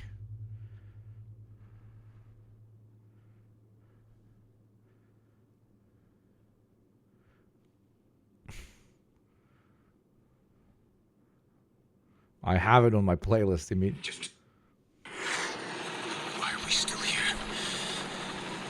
Just to suffer. Finally, somebody has broken me. I am accepting the doomer pill into my soul. This is it. You have lost a comrade. This is it, chat. I am officially going to sell this apartment. I'm going to get a nice little cottage in the woods, and I will grill pill till the moment I die. This is it. You cannot defeat this. Anti-phone white woman liberal is the final boss. I have met my match, okay?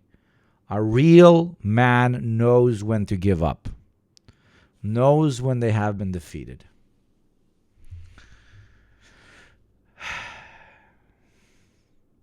That is probably the craziest thing I will see today. That is the craziest thing I've seen in weeks. And I look at crazy stuff for a living. Wonderful, a new child She soldier made and a subscriber. 40-minute video about her addiction to phones, and then she... My gotta write it in the comment. I'm gonna be like internet comment etiquette. We're writing a comment, chat. We have a new bit. Thank you, Joe1, for the bits, and thank you, Eclipse, for the subs. You can try and keep me here with the subs. No, I am retiring. Fuck this shit. Gotta know when to hold them, know when to fold them, know when to walk away, know when to run. Somebody's an OG. Okay, so phone is bad, but we never ask why. 30 minutes later we say, hey, Wonderful, a new child soldier. hey, subscriber. phone bad. So let me show you a thing on phone that can limit how much using phone bad while using phone. I can't believe this is the thing that broke me this month after having gone through the Epstein files literally earlier this week.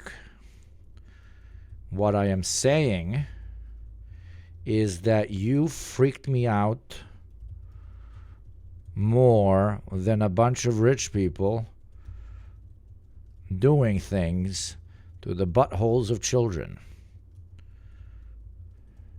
I have never subscribed to the white woman meme thing. Honestly, low-key thought misogynistic for me to say, but as a third removed off-white Slav, I think I can allow myself this one indulgence of saying, holy fucking shit, what a white woman moment. There you go, and post. Thank you, Monique777, for the 10 months, you fucking legend. That made me want to jettison myself into space.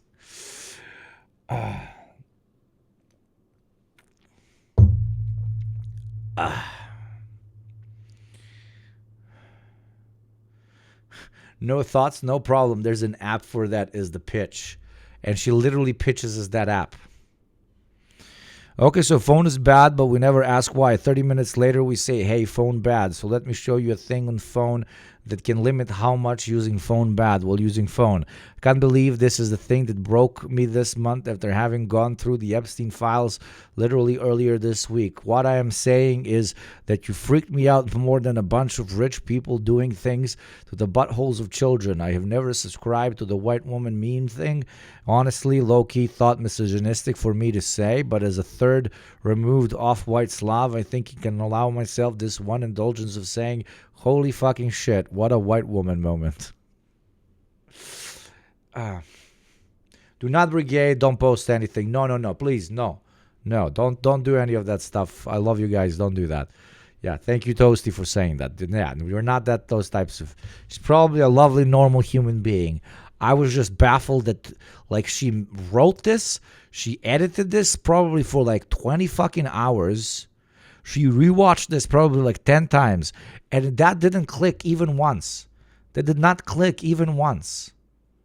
It's incredible.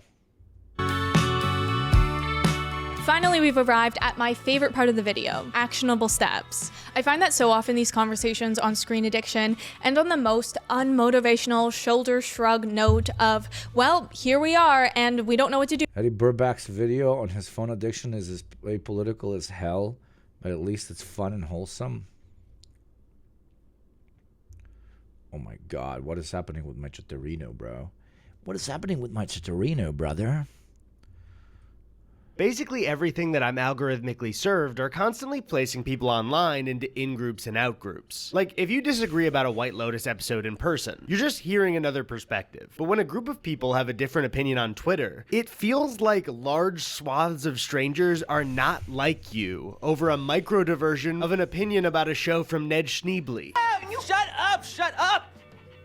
Could you both just cut it out for 1 second? Even though I was aware of this, time in the real world and away from my phone had me connecting with people in a much more positive light. Again, still paying attention to the news, so not saying everything's fine. Far from it. But not getting mad at invisible strangers and bots 1,000 times a day had me feeling a way I didn't in a long time. And during my final week...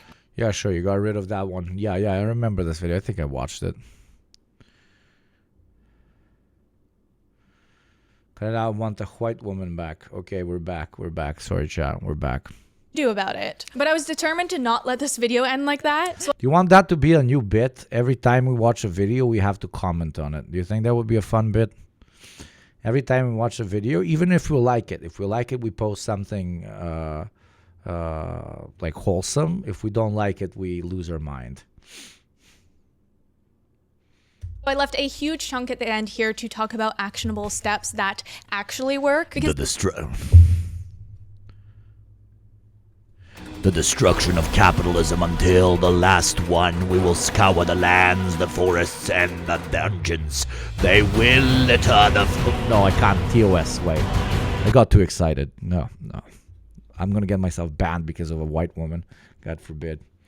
Sorry. The answer is not just succumbing to the crap hand we've been dealt. But first, I do want to talk about the stuff that doesn't work because I feel like it's the most common advice I've seen. So let's start with digital detoxes, since I already mentioned them in this video. The reason these don't work is because if you've ever actually done one, you'll know literally nothing changes once you're done. Sure, the detox helps reset your brain a bit, but as soon as it's over, Absolutely, but you still continue existing in the particular system you find yourself in, and will simply find new ways of consuming that does not involve digital assets. most of us just fall right back into our old habits. The other thing I see suggested a lot is dumb phones. If you haven't heard of dumb phones, they're growing in popularity and they're just as they sound, Another commodity. a stripped down version of a smartphone. Models vary, but most of them have the basics. Dumb phones, to an extent, are like... I mean, I understand why you would do it, and I kind of even respect you for it.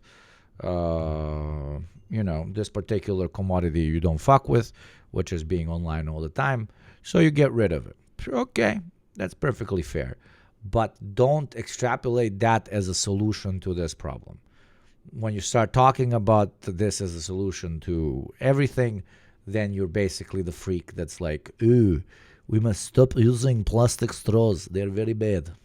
Calls, texts, an alarm, calculator, and GPS if you're This is how we solve environmentalism. lucky. The idea is that they're an upgrade from the old flip phone, but with no ability to get you distracted. And it's a really cool idea in theory, but for the average person, I feel like it's completely unrealistic. Let me tell you, I went down this rabbit hole because I was super into it. Because the only, like... The only way you know how to solve your problem is by consuming in a different way. And I really wanted to find a dumb phone that would work for me. But the thing is, the overarching problem with them is that they dictate a one-size-fits-all definition of what counts as distraction. But what one person would qualify as a minimal phone is probably different from what someone else would qualify as a minimal phone. Take the Light Phone 3, for example. It's really cool and well made, but just so limited. It consists of only calling, texting, alarm, calculator, calendar, directions, notes, and a music player. But what does a girl have to do to get her banking app on this phone? Because that is solely a practical app. There's no distraction in it. And to be honest, I know this goes against the whole dumb phone idea, but I wanted... No, I disagree. I unironically don't have my banking app on my phone. I have my banking app on my burner. I mean my second phone. Just so that I don't have to continuously overthink finances. Internet browser on my phone. Is that distracting? Kinda. Also because I live in a part of the world where somebody can come with a knife to my fucking throat and then make me transfer all my money to him from my phone. But like this, I will just open my phone and I'll be like, yo, I don't have anything in it. But not in the... I also have a hidden compartment in my wallet for my main debit card. I have a fake debit card that has $0 in it. So if somebody's robbing me and takes me to the ATM, it's just going to say no money left. So I'm going to be like, dude, I don't have any money left. And then we're going to go and he's like, oh, holy shit. You don't have any money left. Here's $5. a doom scrolling kind of way. The thing is, I'm a mom and I want to be able to look up what the difference is between an insect and a dumb phone. No, it's another smartphone. I just keep it at home. It's my flip Samsung. Bug for my kids whenever questions like that come up. Sue me. Now we can already hear the critics ringing in my ears. Why don't you just delete social media? Yeah, what a great idea. As if I didn't already try that. Also, to stay away fully from short form, you would have to delete YouTube. You keep talking about the fucking tool, not the way it is manipulated. And that's just such a big source of media that I'm not willing to sacrifice. I also want to note that I don't think these apps are horrible in the sense that there's so much valuable content on them. They just serve it to you in the most horrifically addictive way. But to take you through my process here, previous to researching for this video, I would go through weekly cycles of deleting Instagram and TikTok, but it just wasn't sustainable because when I would get them back for work or just to catch up with people, I would get sucked right back into them. And this is because I was trying to rely on my willpower alone to overcome the apps, something you're probably also familiar with. What do you want? It's not that simple. What do you want? Like, how many of us have tried the daily timers or the app blockers that only take like 2 clicks to bypass? Oh my god, my screen time is 5 hours today. That is insane. You know what you gotta do is you gotta set a time limit on your phone because that way it'll pop out and you can just dismiss it and it actually does nothing to change how much time you spend on the app whatsoever. It's just a minor inconvenience every 15 minutes throughout the day. Oh my god, that's a perfect feature for me. They just don't work in my opinion, or at least don't work for a lot of people because they try and stop you when you're already knee deep. What we need to do is create a system. Why is somebody knee deep? Wonderful, a new child soldier. What forces someone to do cocaine 7 days a week instead of once a week? Okay, once a month, I'm sorry. What forces someone to spend 7 hours on their phone instead of 1? Oh, because they're sad or they're lost. Why are they sad or lost? Why do they need instant gratification? What are they running away from? I'm tired of repeating myself. Thank you, Mugetsu the Fox. You fucking legend. 5-month streak, baby. Let's fucking go. Where we don't rely on our self-control alone to take on the unemployment, even if they are employed. The alienation they receive from it. The lack of community that they have in an ever more segmented society.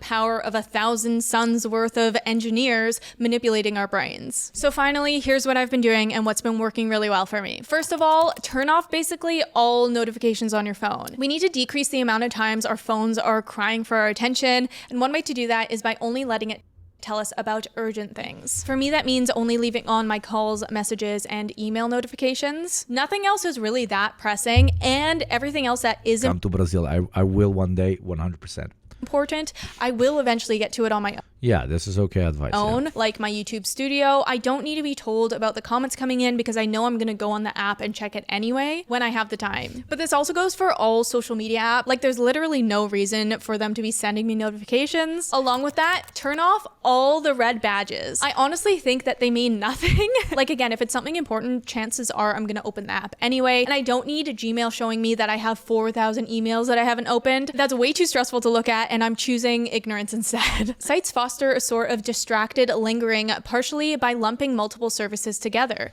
To answer a friend request, we'll pass by the newsfeed, where pictures and autoplay videos seduce us into scrolling through an infinite stream of posts. What Harris calls the bottomless bowl, referring to a study that found people eat 73% more soup out of a self-refilling bowl than out of regular ones, without realizing they've consumed extra. The friend request tab will nudge us to add even more context by suggesting people you may know, and in a split second, our unconscious impulses cause the cycle to continue. Once we send the friend request, an alert appears on the recipient's phone in a bright red and trigger color. Harris says more likely than some other hues to make people click. And because seeing our name taps into a hardwired sense of social obligation, she will drop everything to answer. In the end, he says, companies stand back watching as 1 billion people run around like chickens with their heads cut off, responding to each other and feeling indebted to each other. So the goal here is to cut off the cycle before it even starts. Turn off those notifications. To get back on the topic of dopamine for a quick sec, something else I found super helpful is learning that your brain is most sensitive to dopamine in the Okay, she's gonna tell us to only use it when we really need to use it and to limit the ways in which it can manipulate us into opening it as fast as possible. Wow. Anyways, thank you, lady. Thank you. That was He fascinating. I learned nothing about anything except that I can now finally say white woman moment without my chat literally crucifying me. So thank you for that, I guess. I have new achievement unlocked, new privilege guaranteed. I am now officially a white woman. I'm not. Oh, Jesus Christ. I am not. But oh, Lord. The next video we were going to watch was why Gen Z can't find their direction in life. But I am terrified of watching Ashley here go through that topic. I am scared out of me mind. So instead, we're going to learn more about East Berlin club culture. And then we're going to, as a nice palate cleanser, and then we're going to move into some Ben Shapiro conversations. Neural Viz, they have not. There you go. That can be the sub goal. Neural Viz. They have not earned a Neural Viz yet. Let's go to East Berlin. If I take the T-Shirt and everything off, just leave the. Maybe you have just black whatever. You can go inside. Ich gehe eigentlich nur ins Berghain. We tried getting into the Berghain. Der Berghain nicht funktioniert. This is East Berlin. Hey, I want to go once. I don't know. I saw the title. It had 730,000 views. So it was like, okay, an excuse to talk about clubbing culture, I guess. To Kit Kat Club. It's always cash only. Small race emitter. You need to wear this to go in there. This would be completely wrong concept or understanding of the club itself. Okay, so maybe that's why I didn't get in 43 times. Wait, in the top comments, she complained about people criticizing her for leaving out economic impacts. Oh, so some smart people accidentally found the video. Well, And in a split second, Ariane... Sorry. Clippy's defense, he wasn't trying to sell data. Netflix once said its biggest competitor was sleep. The Netflix thing drives me insane because here I'm pondering my existence after a very... Okay. Remember the days when you... Where is that comment?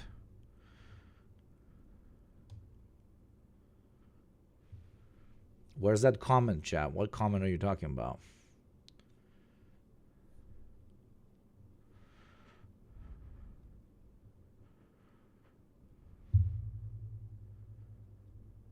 It's in the thread in the top one. This one.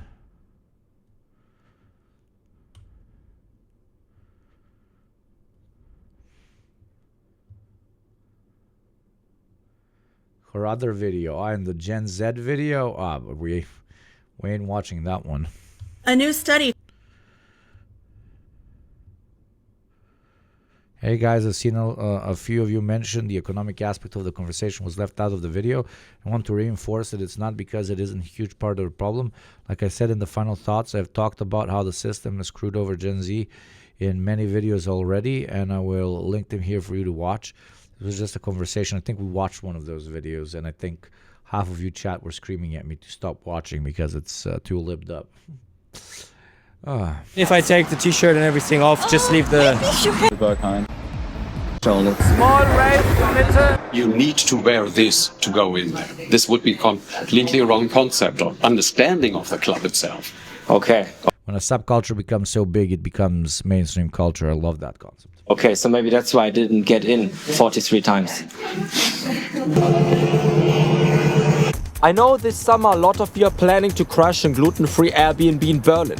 You are thinking of making a little bit of party and techno music while still possible.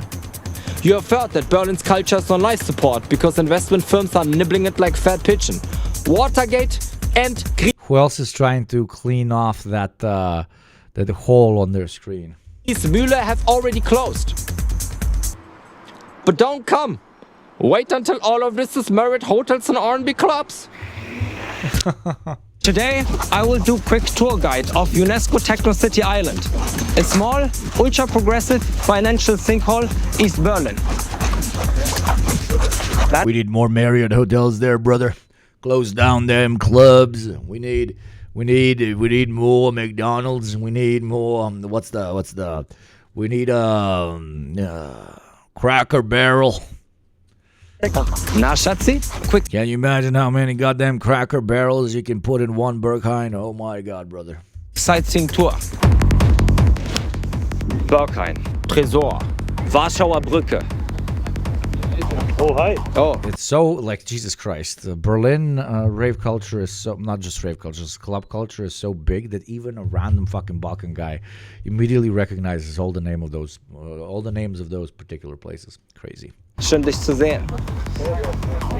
This is my accountant. That was funny. But why so many techno clubs in Berlin? Quick history lesson. Berlin Wall. You saw there was a straight line, no? During the Cold War, no one in West wanted to live near the wall, so the state offered subsidies and military exemptions. Of course, only crazy pacifists came. After wall fell down, West Berlin peace punks airdropped into the east because abandoned Soviet warehouses were perfect for making parties in latex clothing. Basements became recording studios. Dog Biscuit Factory became exclusive nightclub. Dog Biscuit Factory became...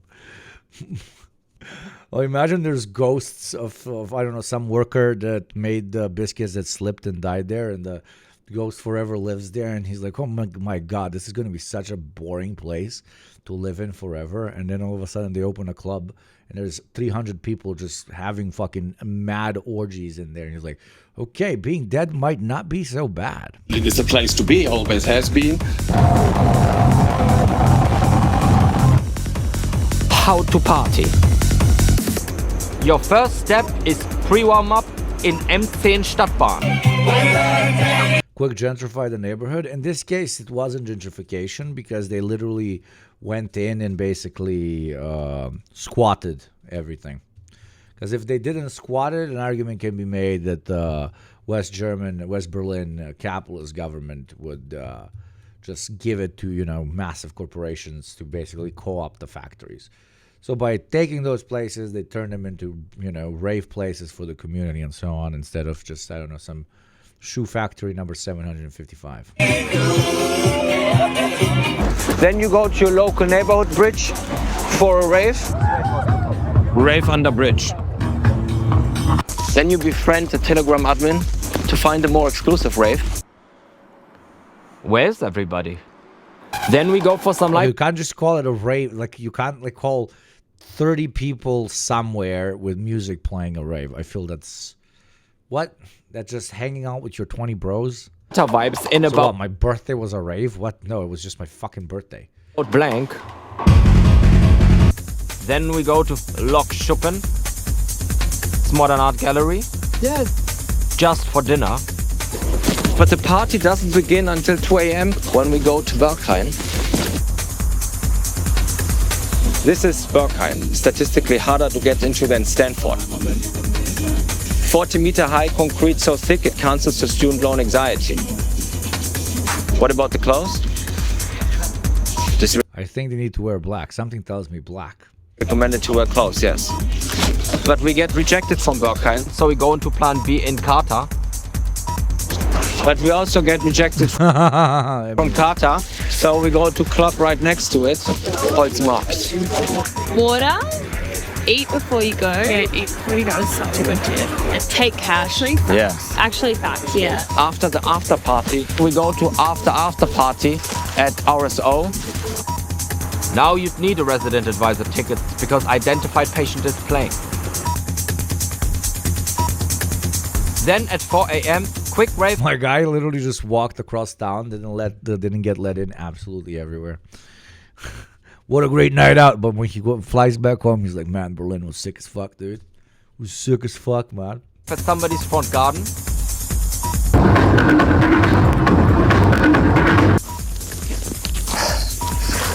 Then we go for brunch in Michelin star restaurant. Quick pre-warm-up cycle for next day at Sisyphos. Then, because of the camera, most likely not, because it's difficult to get in, or maybe he's doing it for the bit. He never tried to get in. But 12 p.m. Small rave on street.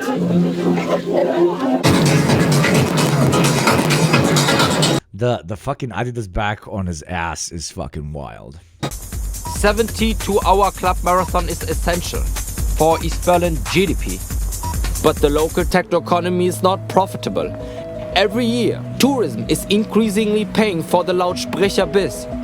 Every year, we need more tourist apartments than residents. Obviously. Can you smell the Four Seasons? But the Clubsterben is real. It is happening faster than inflation of kebab prices. Der Döner kostet 9 Euro, nur als bei der Curry kostet 3-4 Euro. East Berlin is growing as a business hub and attractive investment asset. Wherever there's an anarchist graffiti painting, a new hotel spawns, gentrifying its community. That was funny. I'll give this guy that. With high prices and clean pavements. So to make historic financial sinkhole East Berlin more profitable, the city built Media Spray, a modern financial sinkhole. Now we go to Kreuzberg. Cottbusser Tor. Many people think this is East Berlin, but it is not really East Berlin. East Berlin smells much worse. Cottbusser Tor. Now some quick impressions of the word wunderbar. Wunderbar. Wunderbar. Wunderbar. Umsatzsteuerhinterziehung. Hartes Thema, Leute. Ich gehe eigentlich nur ins Bergheim. About blank. My friends that are doing underground raves. Do you speak to the bouncer in German? I'm speaking German? No, I'm not speaking. I'm lived here like 3 years, but I'm not speaking German. First, I need to speak English a little bit. Whoa.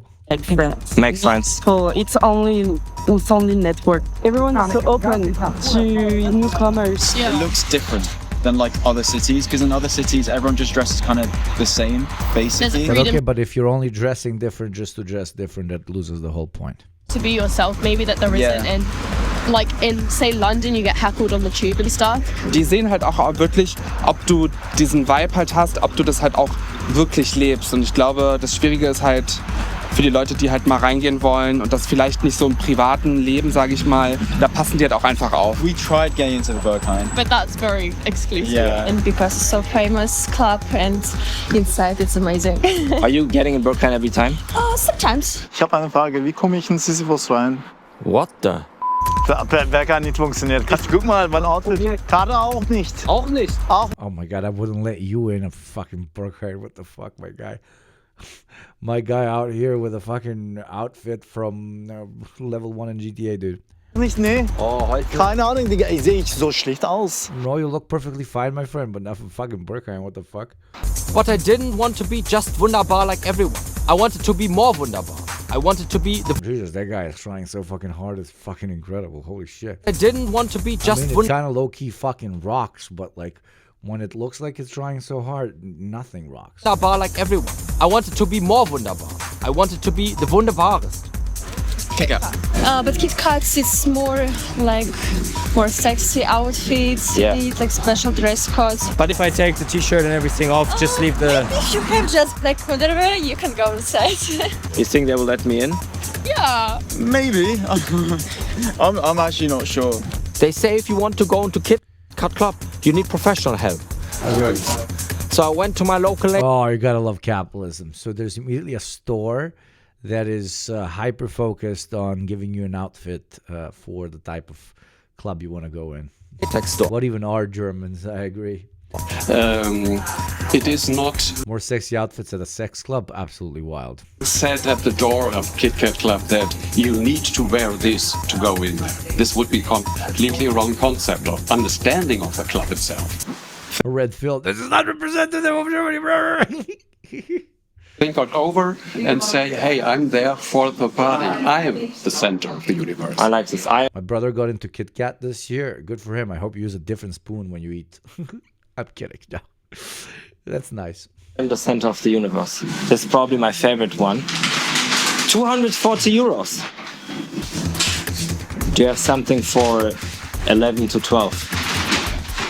Like people coming in here telling us, hey, I want to go once into Kit Kat Club. You do loans. There you go. The true capitalist can landlord of the clothes, okay? Just landlord the clothes, chat. Somebody needs to do a rent-a-clothes thing for the clothes. On the 240. I have got no idea of the party that is happening. I don't want to go once. I want to go twice. So I went to my artist friend in €9 Oat Milk Cafe for more budget-friendly advice. €9 Oat Milk Cafe. Wo hast du diesen coolen Hut gefunden? Auf der Straße am Boxy, neben dieser dänischen Bäckerei. Sind da noch andere Hüte? Das weiß ich nicht.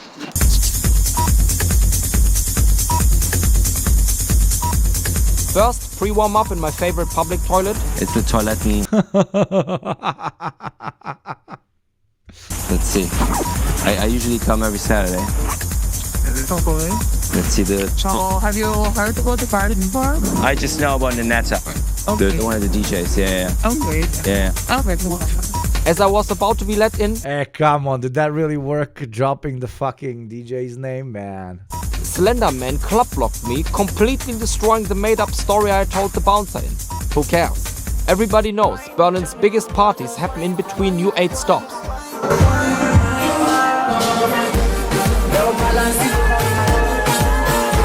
Jesus, okay, I can, like, obviously I'm a fucking big party head, but I can see the fucking locals hating all of this. Except for the party locals, but then again, I guess only the party locals actually live there. Because imagine coming back from a fucking 12-hour fucking shift. And there's motherfuckers fucking bouncing in the fucking subway, dude. I'm turning into a fucking school shooter, dude. Look at all these people in Anzug and tie. We hate the party locals too. In East Berlin, they have a word for them. Girl, it sucks, I can tell you. Oh. Clowns. So for the 44th time, I tried to get into Kit Kat Club with good intentions of gaining club. So what, like wholesome hedonisms? Is it like whenever you're the party person, you fucking love it and you annoy everyone else, but then when you're not going out, you become like the local that hates the party people. That's the dichotomy I enter into with my lifestyle. I'm like, when I'm out, I am everything that I would not want to see when I'm not out. You know? Oh, absolutely, yes. That's a classic. Oh, I think that's international. But as I was approaching the door to Nirvana, I see my private security in the front queue ready to go in just for fun and say party. And he did not come up with the idea of getting me inside. All the security are the same. So for the third time this weekend, I tried to get into Carter. Completely empty. Wunderbar.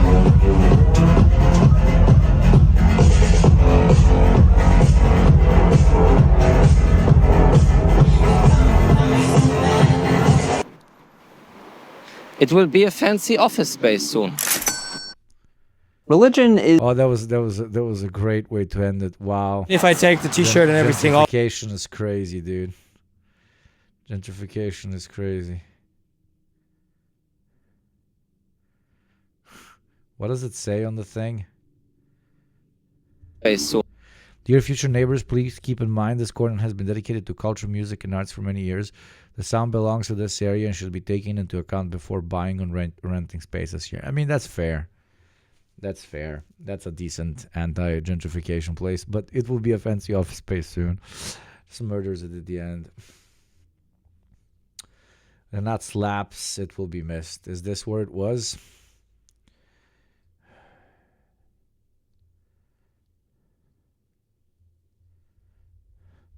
I really like these people and the energy they bring when they go home half dead after work.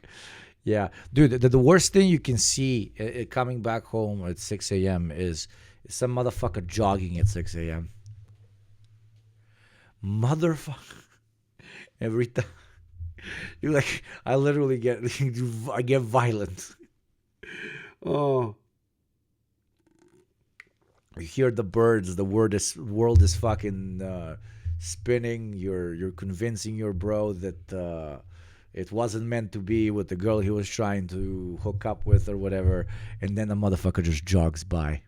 That woke up at 5:30 to do his little fucking exercise. Motherfucker. Motherfucker. We're coming home at 5:30. Motherfuckers waking up at 5:30. Why are they always jogging? And they know exactly where to jog. Okay, they wanna flex.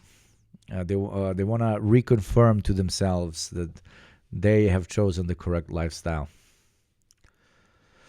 Here's the only good thing about German partying. There are a lot of anti-fascist parties which are free and you can take in whatever you want. Basically, only applies to the north. That's cool. Like partying, but also hate being around people I don't know. I'm not even like too socially awkward, and I can't hold convos. I just don't like. Yeah, it's not for everyone, my friend, and that's absolutely fine. It's really not for everyone. As I'm growing older, I really fuck with the, conversations in a bar type of experience much more than I do with, ooh, let's go. This is gonna be crazy.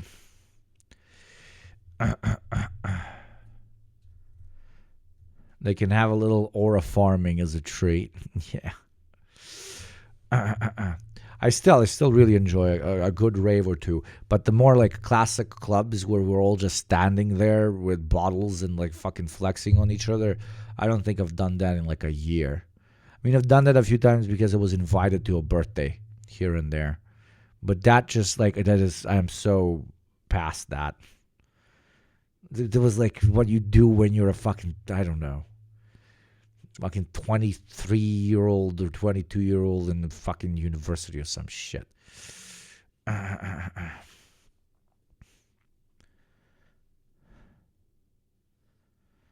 rather talk with a random guy who's been sleeping at the park and share a beer than go to the party.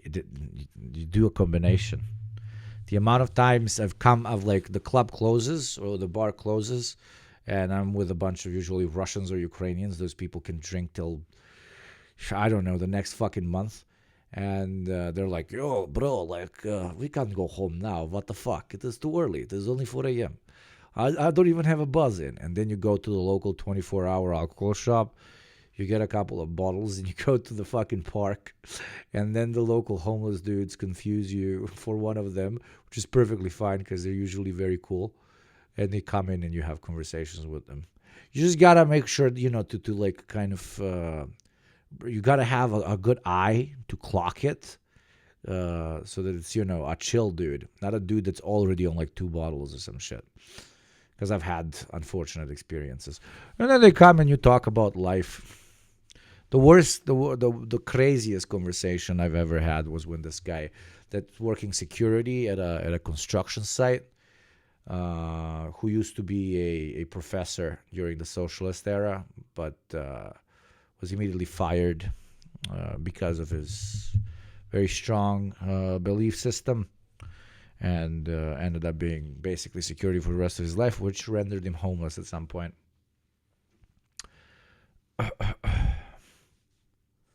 Because it took his flat for restitution or some shit to some old bourgeois family. And he couldn't afford to pay rent. And you think, but hey, we got fucking hammered like fucking kings, dude. Guy was legit. Just sitting there and listening to this like 65, 70-year-old stories is always absolutely wild.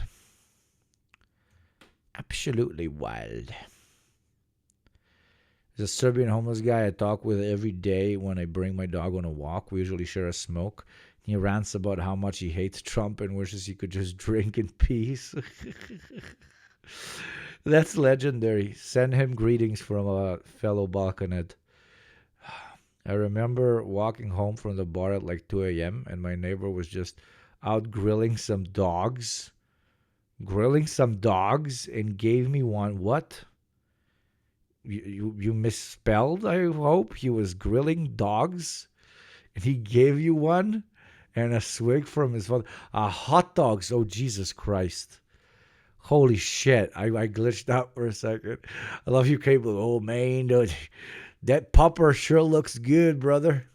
Gonna have a little bit of the leg. I really like them pupper legs. Friday pupper leg for me, brother.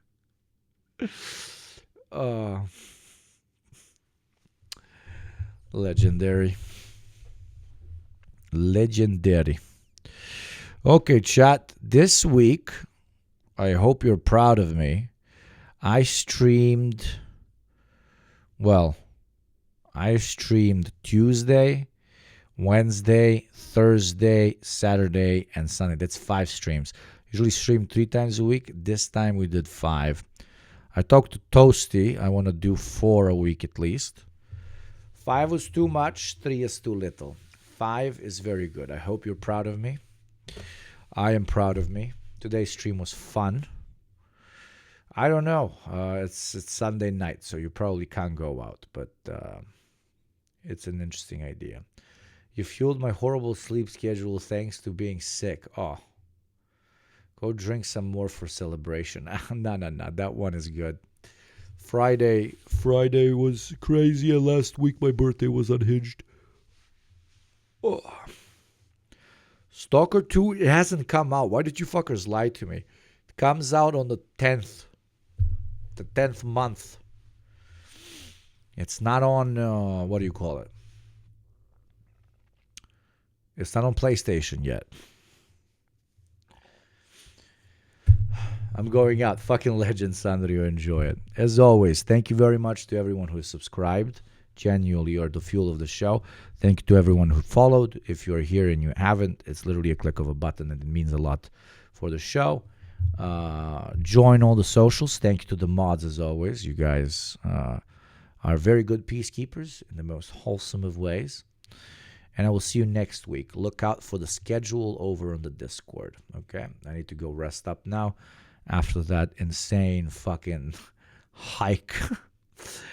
Oh, I'm low-key proud of myself that I made it through this whole thing after the hike. That was quite an impediment.